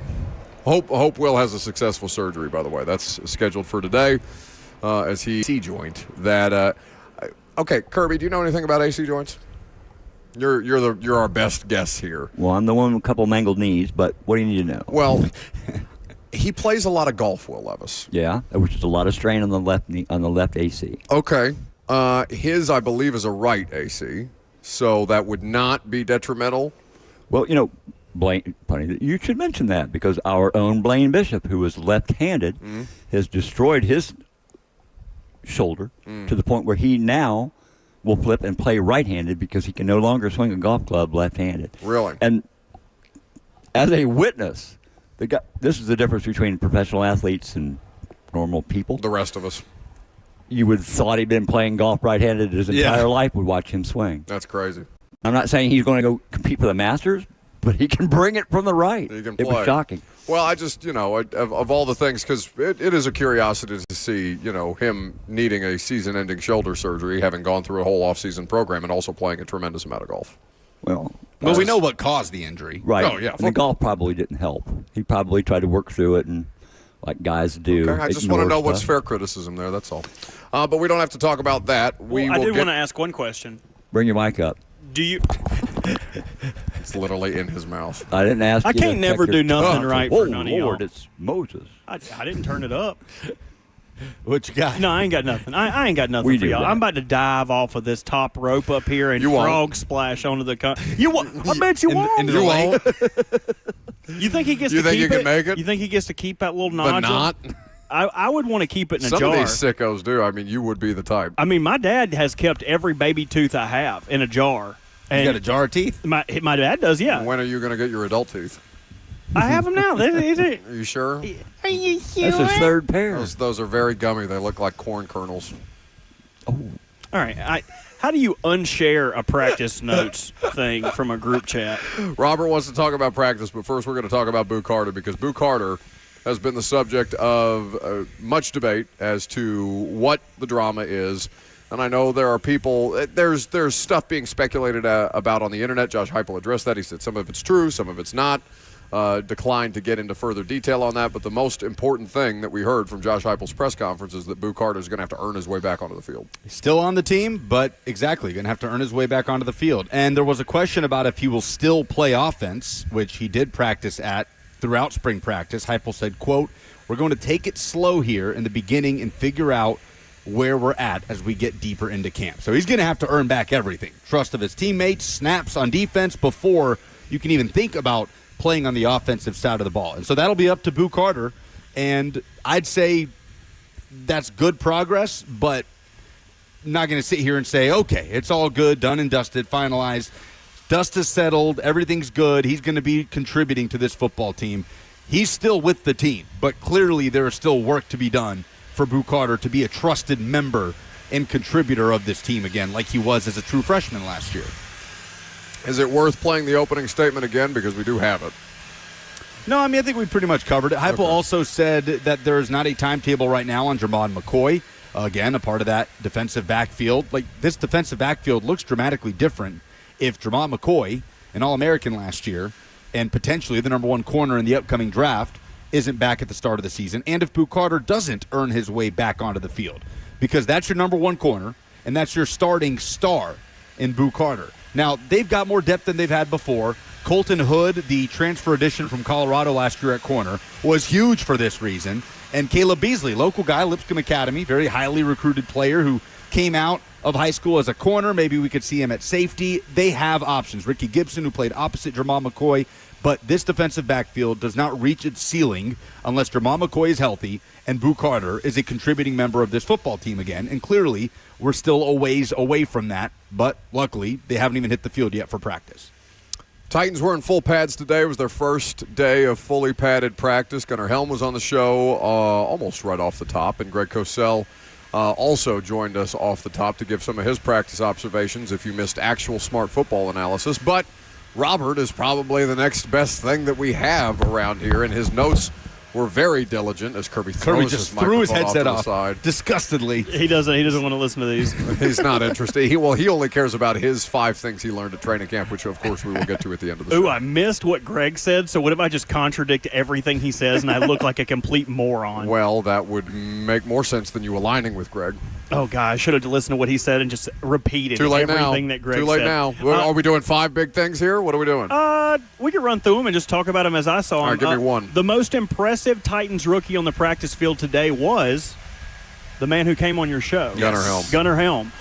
Impressive through passing drills, but was more impressive to me is when they were in the run portion of 11-on-11, was able to single block outside linebackers by himself.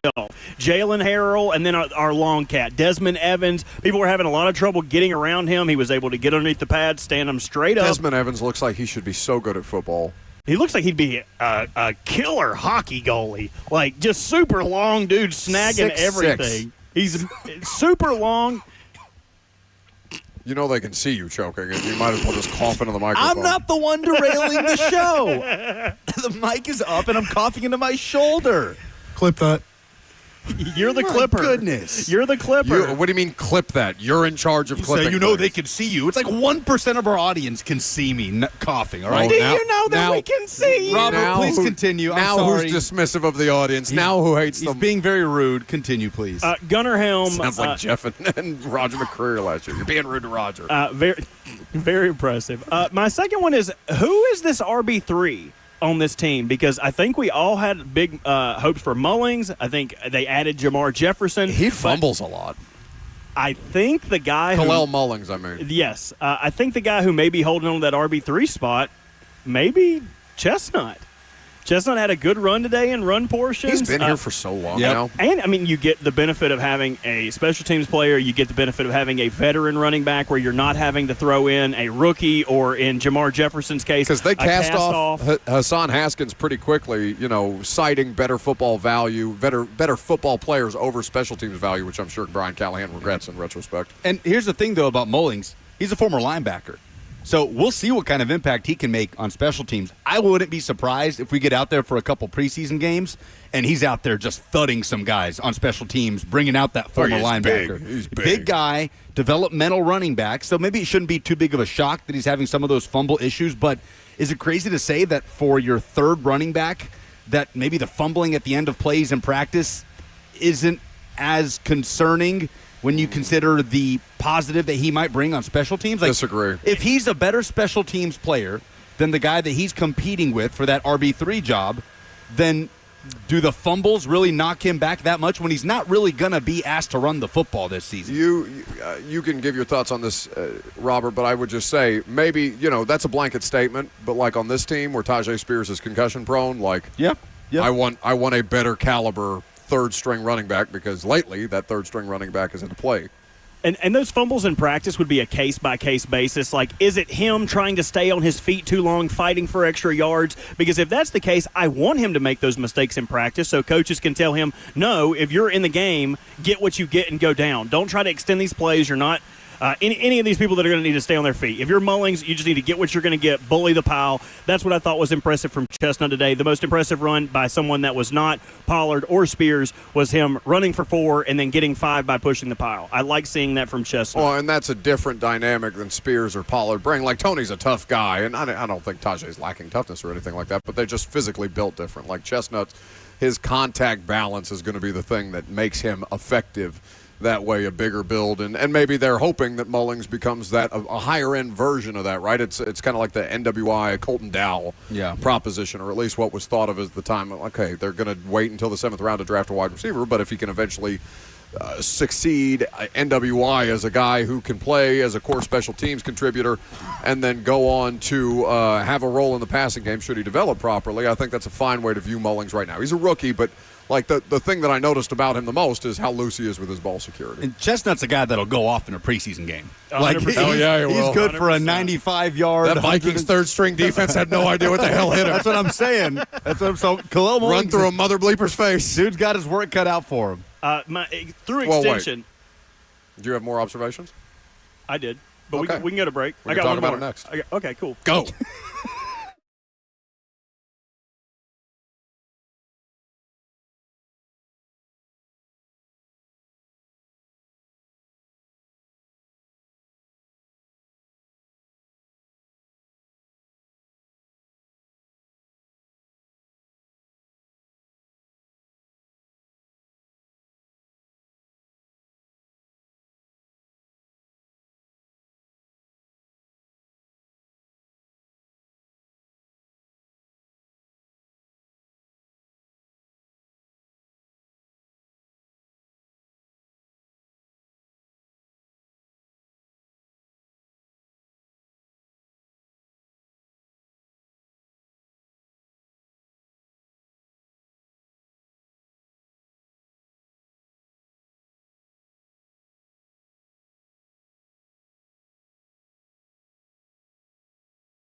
Because that's what July 29th makes you think of. Santa No, Claus. shut up, it's making me colder. Christmas in July. It's half Christmas. It's almost August. It's August.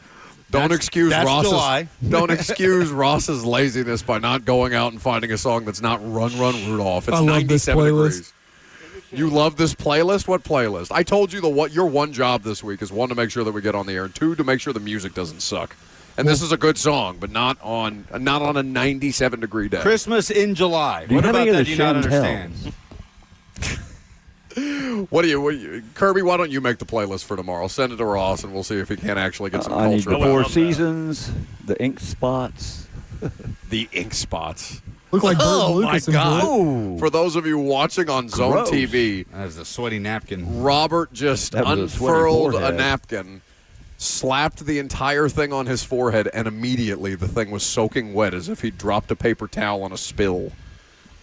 I'm a nasty Bounty. boy. Yeah, I would say we need to get you out of here sooner rather than later. The fact that the two of you don't shower immediately after this is over is crazy to me. I have other things to do. Like Yeah, okay, shower and then go do your don't other take thing. and then shower again? Yes, I shower 3 times a day this time of year. You know, that's Please. That's just a waste of time. you got to conserve water Yeah. For who? for America, for the world, Well, for our children. People that are less I'm not having any. I don't like them anyway. people I'll that see are, y'all out there. I'm using there are my people water. in the world that are less fortunate that don't have that access to water, but Buck doesn't want them to have that access to water. He has a disdain for people that don't have the resources he has. You should have to live filthy. Yeah, Kirby, the pores. It's okay. I want my 3 showers a day. It's all right. I think Hey. y'all should just take the Bert strategy. As soon as I get home, strip it on down, get in the front yard, cut the water hose on. You're fine. Ooh, that Do sounds it good. all right out there. The fact that I've seen you do that in Lucas's backyard in an inflatable baby pool is one of the more traumatizing images of my life. I miss that pool every day. I miss that house. I'll be honest with you. It was a good house, It was a good backyard. Good house. Great party house. We are in the Titans' backyard right now. The practice is concluded at about 10 o'clock today, and we have been going through practice observations. Cosell gave some, but we thought we'd raise the level of intellect around here because Robert brought his digital notebook today and made his own notes. So where would you like to take us next? To the O-line, D-line one-on-ones. Which was my favorite part of practice today. Easily, anytime they do one-on-ones, me personally, this is my own personal feeling, I do not care about wide receiver on DBs because it's heavily scrutinized to offense. So it's like, oh, Heavily so-and-so skewed. had an incredible one-on. Yeah, it was just them. Like the defender, if you bite once, you're dead. Yeah. I'm not going to buy into the hype around one-on-one highlights. On the other side, I love watching the offensive line and defensive line go at each other, and we got a great look at that today. My big surprise, Kevin Zeitler did not stymie everyone he went against. In fact, I would say Kevin Zeitler had a mid-practice. He's an old man. He ended up on his ass 3 times today, once in one-on-ones, twice in 11-on-11, and I came into this camp thinking Kevin Zeitler is the best offensive lineman on this O-line. Today, I may move that mark back just a tad. I think it should be JC. It should be. If JC is the 7th overall pick in the NFL draft. Back JC in his Latham, natural position. JC Latham should be the best offensive lineman. And again, one-on-ones are skewed in that situation because a guard would naturally have help on either side to help him in pass protection situations rather than just taking a one-on-one and getting ragdolled by Jeff or Sweat, who's clearly, both of them are physically bigger than Kevin Zeitler, even though Kevin Zeitler is, a man of substance, we'll say. That stuff surprises me less, but I think Bill Callahan's, the specificity with some of the drills that I see him doing, because I've spent a lot more time over there this year than I have, I think, at least at the start of camp, doing anything else, and that's including Cam Ward. I'm vastly more interested in seeing the progression of the offensive line unit because I think that matters for Ward as much as Ward himself being able to will them to wins. I just don't think that's going to be possible. He's going to need help all over the place, and that's going to be his greatest source of help. But like Callahan has them do these things where they are one-on-one with another offensive lineman across from them, and he is having them like get in a stance as if they're set and in pass pro, but instead of chopping their feet like they normally do, they like hop back and then try and reset their feet to make sure that they can get their ground if they do get pushed back. So he'll have one offensive lineman pushing on the guy who's going through the drill, and the other guy has to hold his ground, and then as he gets moved back, reset his feet almost in this like hopping situation. Yep. I saw them try to implement that a couple of times, and you know, Sweat is big enough that he'll just bowl you over if you get off your feet that way. So it's not necessarily going to be an effective strategy one-on-one against a 366-pound nose tackle. A man who might not weigh into the offensive line unit with the starters, but a guy who is definitely competing with the swing tackle role, Brandon Crenshaw-Dickson. I will say this, and then I will remedy why I'm saying this. He was impressive today. Not because he won a lot of reps, not because he looked like a monster out there, but because he stalemated most of the people he went against. Went against Femi twice. I think Femi won on a second effort that I believe wouldn't technically be a sack. He would have had the quarterback would have had the opportunity to roll out. Femi was picking on lesser competition for the majority of the day. They would not put him. I was begging to see Latham Femi, just to see best on best, but we did not get to see that today. Brandon Crenshaw-Dickson. I think that's this team's swing tackle. Which a tall ask, because when we were out here last week and they were going over technique-specific things, it seems like he drew the ire of Big Bill Callahan, and that's what you want. That's what they're out there for. Yeah. Yes, I would want Bill to get in his ass at this time of year to where it's like, okay, we don't want to see you doing your broke wrist on hips. I want you to come out here and be agile and be the big man, the dancing bear that you are. I want Bill to get in their ass early, so they know what's expected later off in camp. Especially for a UDFA, you got to. I mean, not that you should have to emphasize urgency, because the coaches will remind you, no, they're professional athletes when they get here. I don't care if they're 22 or 20, 21 or, you know, in some cases 20. Like, they're expected. They are playing for money now, and I guess a lot of them are playing for money anyway at the collegiate level, but you get my point. Like, they're not going to take it easy on them. He's a highly paid UDFA. He was a priority. He got more money than any other UDFA did here, and right now he's competing with who? Jalen Duncan and Blake Hance for that third tackle spot. Because a more natural guard, but he has played tackle. He wasn't out here today dealing with a calf, according to Callahan in his pre-practice presser. So Brendan James or Blake Hance. Okay, thank you. So if it's between Crenshaw-Dickson, BCD, and Jalen Duncan, I'd give the edge to Crenshaw-Dickson at the moment to be that. Well, Duncan does have I do think it matters. Like, I'm not impressed by Duncan. Just like, I think when you talk about competitive toughness, there is not that burning urgency to go out there and whip somebody's ass when somebody Jalen Duncan's size should be able to whoop everybody's ass. I guess. I feel like, for me, it has to be an extreme situation, like a Nicholas Petit-Frere, to start questioning competitive toughness, especially at a position like offensive line, where it's just the guy in front of you might just be better than you. Like, questioning Lucas, competitive toughness. That was part of toughness. the analysis on him coming out of Maryland. Sure. Yeah, it was all upside with him. It's like what this player can become, not what if he gets his ass in gear that way. So, like, I'm not speaking out of turn there or anything that hasn't been wandered out loud by coaches. This is something that was a book on him coming in. He's been a pro for a long enough time now, and I think that 2 years under Bill Callahan should help him. I would probably give the edge right now to Duncan, though I think they would like Brandon Crenshaw-Dickson to supersede, like, as they work their way out of bad draft picks and stuff like that. I don't know that Duncan's a bad draft pick. He was a six-round pick. Fifth or sixth round pick. I thought it was a late day 3 situation is not something for you to wring your hands over. So if he turns into something great, but a lot of teams find 6th-round offensive linemen that start.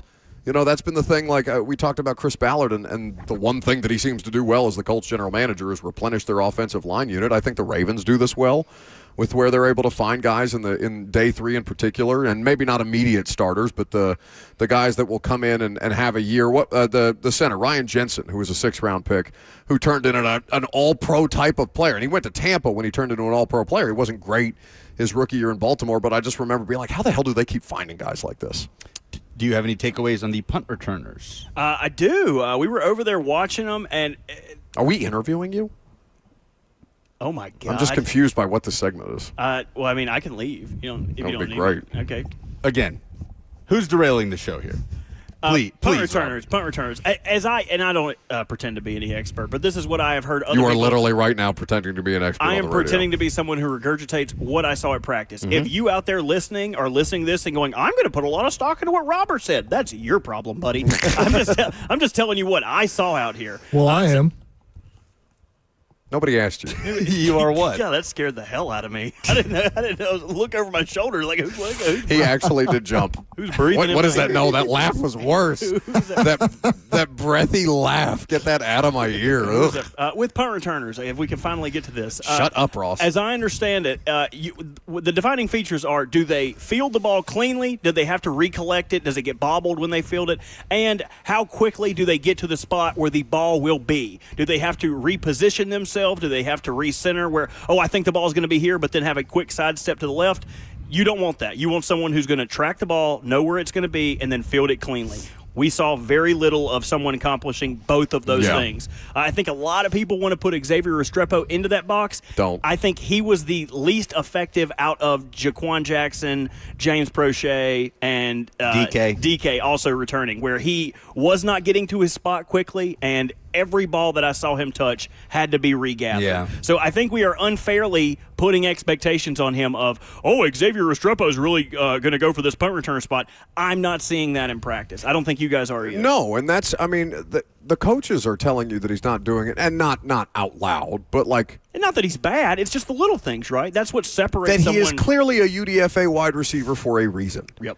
Do not overinflate this person just because you want him and Cam Ward to be as successful together as they were at Miami. Like, if this guy makes it, something is going to have to happen to somebody else on the roster, or he is going to have a breakout, a substantial breakout, because even Bryce Oliver, who's not, I don't think that Bryce Oliver is any level of world beater at the wide receiver position, but he's physically more gifted than Xavier Restrepo is. Xavier Restrepo is, he's not as slow as that 4.8 40, but he's not fast. Yeah, there's no question the 40 contributed to him being a UDFA. Yeah, for sure, but I don't know that he would have been a draft pick anyway. And he might not have been.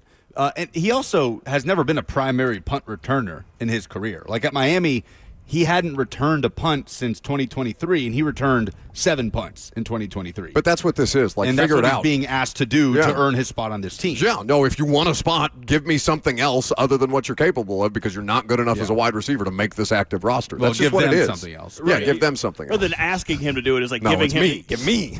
giving him the opportunity to say, "Can you do this?" Like, Yeah, and I'm not down on him by any stretch of the imagination. I'm just looking at where he gets his reps and how infrequently he's actually making an impact, and saying, he's a long shot. Don't overinflate him. To give him the good credit today, he did have a nice pass that ended up on the right sideline, Yeah. on the opposite side of the field from us, that he kind of scampered after dodging a tackle that looked well. I think that was his most positive moment at practice today, was catching that ball. Does that ever bother y'all when they're talking about a player and what he has to prove in the upcoming season, they'll be like, so-and-so, Xavier Restrepo has to show me that he can do, like, that always, like, just when I hear that, I'm like, does he though? Is like, that your or- we? or It's does like, we need to win this game. When Ross was, when you two abandoned me and left me alone with Ross for a week, he kept saying "we" and talking about the Titans, and I had to break him of that. You got somebody in your pocket? I don't know. When it comes very to annoying. being a fan, I don't. It doesn't bother me as much as it bothers some people. Like, I get the retort, like, "Oh, are you on the team?" Yeah. But I don't know. I have no problem with people going, "Yeah, we sucked this year." Or No, but I whatever get it what might you're be. saying. It's like, But it's when talking about players, like, he really has to show me this year that he like that particular media person is who getting to X decide player, to make a roster decision. Gotta prove yourself to that guy. No, don't diminish my self-image where I think I have some level of roster control around here. It's like when Teresa Walker came on here talking about Tavondre Sweat and said, "Show us something, boy," or whatever. Without the unintentional racial connotations that come with that. It's Come on, okay Teresa. to say they have to show them. They have to show the coaching staff. But, no, he really has to show me that he can catch a punt this year. No, he doesn't. Nobody has to If show Ross him gets to say "we," I get to say "you have to show me." No. That's the rule. 615-737-1045 is the number. All right, let's talk about Cam. Cam Ward's performance at Nissan Stadium was arguably his best practice as a Titan. This was his worst. Mm-hmm. And that's okay. Like, that's completely fine. That's not us negging a young quarterback who's, who everybody's excited about or trying to tear him down unnecessarily. When you guys ask us, or ask anybody, hey, what do you think of Cam? Or how does Cam look? Or all these different things. And we provide you some feedback that's not, oh, yeah, he farts gold and rainbows and butterflies, and the internet freaks out. And I know the internet is a particularly dumb place to traffic in, so maybe I shouldn't be giving that as much credence. That's why you've made a career in it. Yeah, fair enough. But I went around today, watched Cam, and also took some of the stuff that we've seen from Cam beyond the interceptions, because there are explanations as to why those interceptions happen. The one that was in the direction of Jaquan Jackson, a defender got a hand on it, but it was still a late pass that was behind the receiver, and it was too low enough for the defender to be able to tip it. That's on Cam. The thing that I wanted to make sure that I double-checked, a cross-reference with Derek Mason, literally this franchise's all-time leading receiver, and Teron Davenport, Cam Ward has at least an early tendency to be late and short with some of his deep passes. It's not every deep pass that he throws. That's not Cam Ward can't do this, because he had a really nice ball to DK today that led the receiver in stride and would have been a touchdown. I think it was a routes on air session. So DK wasn't necessarily having to beat a defender in that situation. But there was one where Alec Iamaner had to straight up stop, look up, turn around, and catch the ball. It's the same with that. I complained yesterday about people saying that the Cam Ward's first pass of the Nissan Stadium practice was a bomb to Calvin Ridley. No, it was short as hell behind Calvin Ridley. The defender was terrible in that situation. Calvin had to slow down, turn around, come down with the pass, and then pull away, because Calvin Ridley is like that. But it's not something that he can't improve on. It's not something that they can't maneuver or at least work within the offense. But if you're asking me what he needs to do better, that is something that has consistently showed up, and I cross-referenced it to make sure that I wasn't just manifesting that. Yeah, I will say the Ridley connection with Cam Ward looks fine. It's well ahead of pace in terms of where we were in that discussion this time last year. Yeah, he's ahead of the curve in some areas, and he still has some work to do in others. He's a rookie quarterback. Yeah, and he's the number 1 overall pick. He should be ahead of the curve. Yeah, you're right. Some of the deep balls on the sideline, the my guy or no guy gets it, are a little wide, where it's tough for your guy to get it and get both feet in. So you're not totally wrong about that. One of his 3 interceptions today, I wonder if it was on him or on Chikakonkwo. Where Chick was supposed to sit. As a miscommunication, and Helm actually brought up the same play that he ran. And you know that there was some dialogue there about, okay, I need to sit down earlier than I actually did. And that's fine. It's in just the same way that sacks are not exclusively an offensive line stat, interceptions don't have to exclusively be a quarterback stat. And I'm not that's why I'm not bent out of shape about the interceptions today. People are going to be bent out of shape about the interceptions today. That's not the most important thing. Those people box score scout. I mean, to be fair, I haven't seen anybody that bent out of shape about the interceptions. I think most reasonable people understand what training camp is supposed to be for a rookie quarterback. I will say I do like about Cam Ward, he doesn't seem hesitant he seems to know when to take the easy out, when to take the check down, the easy answer. It also the seems like screen. they built those things into these plays for him. Obviously there's a safety valve in most plays, but it seems like he'll hold, look. And there was a play where Calvin Ridley was off in the backfield. I didn't even understand what was going on back there. To give him somewhere to dump it. Spoiler alert. Oh, am I not supposed to? And Bert's been dragged away from the broadcast setup. That's it. And he's been thrown in their version of the shadows. And they're taking off his pants. What's going on? They're spraying him with a water hose. What? This is throw him in the lake. You about to get Christian Wilkins? This is despicable. I'm scared to talk anymore. If I'm not allowed to talk about that. I've been working towards that goal for 4 years. Well, he hadn't been here 4 years. It feels like it. It feels like 10. It's like the Traylon Burks. Feels like 100 years. All right, Kirby's 5 things he learned at practice are coming up next. We'll update the polls. Last call for phone calls. If you got them, live from Ascension St. Thomas Sports Park, I'm Buck Rising. It's 104.5 The Zone.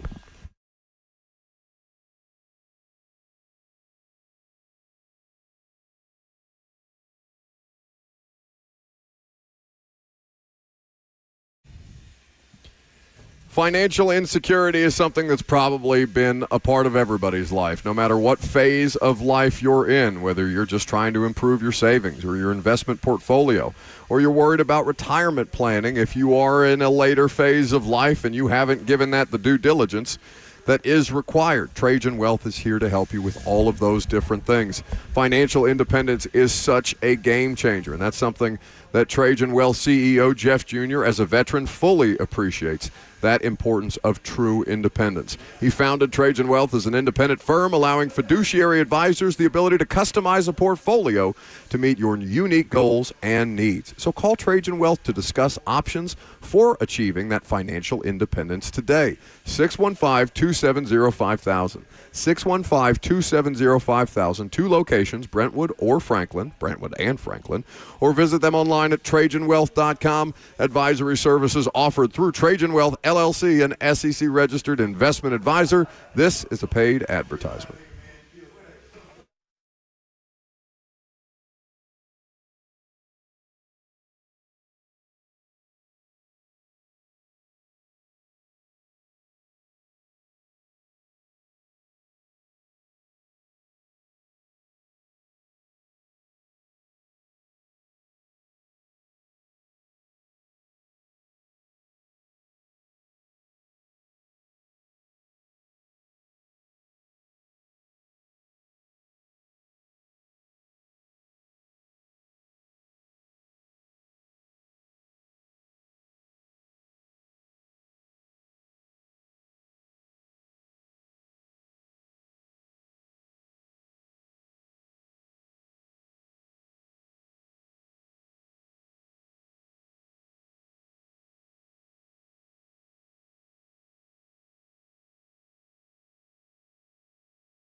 And then we're down. Put the damn headphones on. Welcome back to the show, fueled by Hattie B's Hot Chicken, the greatest hot chicken in the world. Kirby, you are just perpetually disappointed in the three of us. Daily. What has been your greatest source of disappointment between the three of us today? Well, before we get to these do not count as a part of the 5 things that Kirby Allen Kirby learned. You mean the shaving orangutan that's sitting next to you, or the kid over here that eats like he's 17 years old still? Do not talk about my ample, supple body, Kirby. Supple is ample. I think it's also ample. You nailed that. I have ample body for everyone. You got enough for 3 or 4 of them. You know, in the church, they're like, "This is my body." We'd be able to feed all of everybody in the It's not surrounding the body of county. Christ, it's the body of Bert. Oh, dear God. What would those wafers be made out of? Jerky? Cheese. Ew. And what's the blood? Aged cheddar. Oh, Kool-Aid. It would definitely be a Crystal What Light kind? powder. Yeah, like You want to talk about things that make you feel old, like you were asking, like what the kids say to describe bad if mid is, an average practice? Yeah, I don't know what they say. Something that I've noticed. Good is bussin'. Bussing is good. Bussin'. Please don't do that again. All right, Ross, what is the Gen Z word for bad? I can't say it on air. What do Wait you a mean you minute. can't say it on the air? what, like cheeks? Wouldn't cheeks be? yeah, Cheeks is a good No, one. Cheeks is millennial. No, it's not. We weren't walking around in high school going like, that's cheeks. Yeah. We weren't doing that. I never said cheeks. Not even in college. I absolutely said Cheeks in like 2015. No, that's when you were No talking to way. the school nurse when she asked what hurt. Yeah, my cheeks. My cheeks. Yeah. No, it's my cheeks. They gave me a shot in my cheeks. Who is this voice that you're doing? No, Cheeks. It's something that I've seen women do on TikTok in particular. Cheeks? Where that too. Oh, I got okay. Those are the ones Don't know making where this actual is going. money. But like they'll ask you, or like a prompt will be, if wine and wafers is the body and blood of Jesus Christ, what's yours? Like it's a weird like prompt type of situation where like I don't know, would you Pepsi be and cigarettes. Pepsi and cigarettes? Yeah. Kirby's body and blood is Pepsi and cigarettes, right? Kirby has a good answer for that because Kirby only digests cigarettes and Pepsi. Occasionally a bourbon or scotch. Yeah, no, I've been with you when you've digested scotch that costs, as much as a house payment sometimes. We dabble. We do. They should tell you that before you go, oh, yeah, that sounds good. No, Kirby, they told you that, and then you proceeded to order 5 of them. Oh, that's all? No. Who let me drink all that This top man, shelf bourbon? that's Lucas. Lucas hates the combine because he is disgusted by NFL people that don't actually watch college football, asking college football players, former college football players, questions that they have no idea the answers to. But the highlight of that is going to a bar with Kirby Allen Kirby and just seeing the way he holds court with every coaching staff in the NFL. Dog water could be a word for bad, a Gen Z word. Now, that makes sense. That makes sense. Or a big yikes. That's Big stupid. yikes sound. Yeah, 0 for 2. That sounds like a 0 for 2. sorority. You didn't have anything to give us. We went to you specifically. Your sole purpose is Gen Z correspondent, and then you just said, I can't say it on the air. Because it's not a one-word thing. It's like a phrase that I can't say. I'd be embarrassed. Sound it out. Text it to us. Text it to us. I mean, I Phonetically. Text it to us. I said knuckle deep today on the air, okay? Oh, like, now No, you you said say, it hey, whoa, twice. whoa. You shattered that glass ceiling. You went way beyond knuckle deep, my young friend. Should we play the tape back? Yeah, we roll it. can. It doesn't bother me. Apparently, the SEC has been asleep this week. We're going to run out of time of Kirby's observation. All right, Let's Kirby, make what do you this got? quick. Despite your guys' naysaying and whining and poo-pooing, Cam Ward, I will say this. His arm is as advertised. Now, he'll learn to read the defense, but that kid can flick his wrist and send it 40, 50 yards, and he puts a really nice ball out there to be caught. If the receivers can pull their heads out of their yang and locate it before it comes down to them. Secondly, we've got Slice the kicker. You're going to like this. But do we get the family stone? That is not a joke that they are old enough to know. Hey, look it up, kids. It's still Especially hot. if you're driving. We are going to get a break in this hell that we call Tennessee winter weather. And next week, 80s. Week after that, 80s. Unfortunately, I will Not be in in Tampa and Atlanta, where it's going to be 110. My heart will bleed for you. Yeah, I'm sure. I bet. And don't let this get out. I don't need anybody going online. But you realize the Titans had a coach out there today that looked exactly like Greg Cosell. Yes. This guy, I mean, he could have been Greg Cosell's brother. He was all over the place. Craig Cosell. Somebody texted. I like it. One of our media friends literally texted me today and said, "Is Greg doing consulting for them or something? Like, why is he in head-to-toe Titans gear?" No, they just gave him a bunch of free stuff. And the last tidbit is, it's a question, really. It's like, who the hell do we have to sleep with to get some more of that salted caramel ice cream at the free ice cream truck? Because I'd have done it. Oh, I know you would have. I'd have paid you Probably to do twice. it, to get two. Those are the 5 things that Kirby Allen Kirby learned at today's Titans training camp practice. We're going to effort either J.C. Latham or Tavondre Sweat for the radio show, or James Williams or Jarvis Brownlee, to be honest with you. If they wear a jersey and they're on the roster, I say they're eligible. They are eligible. Sans but a kicker. Do we want to talk to them? I would love to talk to the kicker. I would like to talk to the punter. You just want to talk to the kicker because you think it's soccer. And then he would ask him. He would ask him as he did Gunnar Helm, as he was like, "Been to a soccer game yet? You like You want to go? You like soccer? I know a guy. I can get his tickets. Team's really good. You sure you don't care?" And guess what? And guess what? They're just across town. He does like soccer. He said he liked football. I never heard the word soccer. Lucas was trying so damn hard. He got so mad at me because I wouldn't put on that soccer jersey. Did you put yours on? By the way? You did. I wore it to work yesterday. Explain Thanks for to watching. Looked like you put a body condom on. Oh no, that was the Brazilian one that Lucas got me. We've already shamed me appropriately. The ill-fitting. I mean, I can't imagine. Like, you and I are not the body type to have soccer jerseys. It's 2.5 sizes Speak too for small. yourself, buddy. That's basically a T-shirt. I've got the overalls body, where it's like my body needs to be covered overall.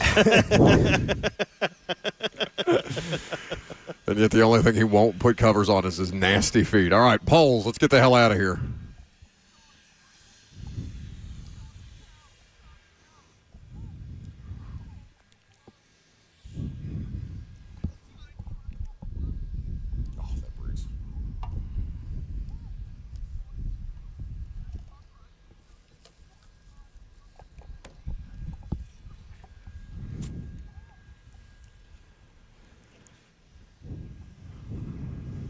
Presented by Two Rivers Ford. What in sports made you say, "Oh no," this weekend? Brian says grown men climbing over children at Nissan Stadium on Saturday for autographs and gloves. I know that they are out there in our audience, and I know that they are probably loyal listeners and diehard Titans fans as a result, but I also find them to be pathetic.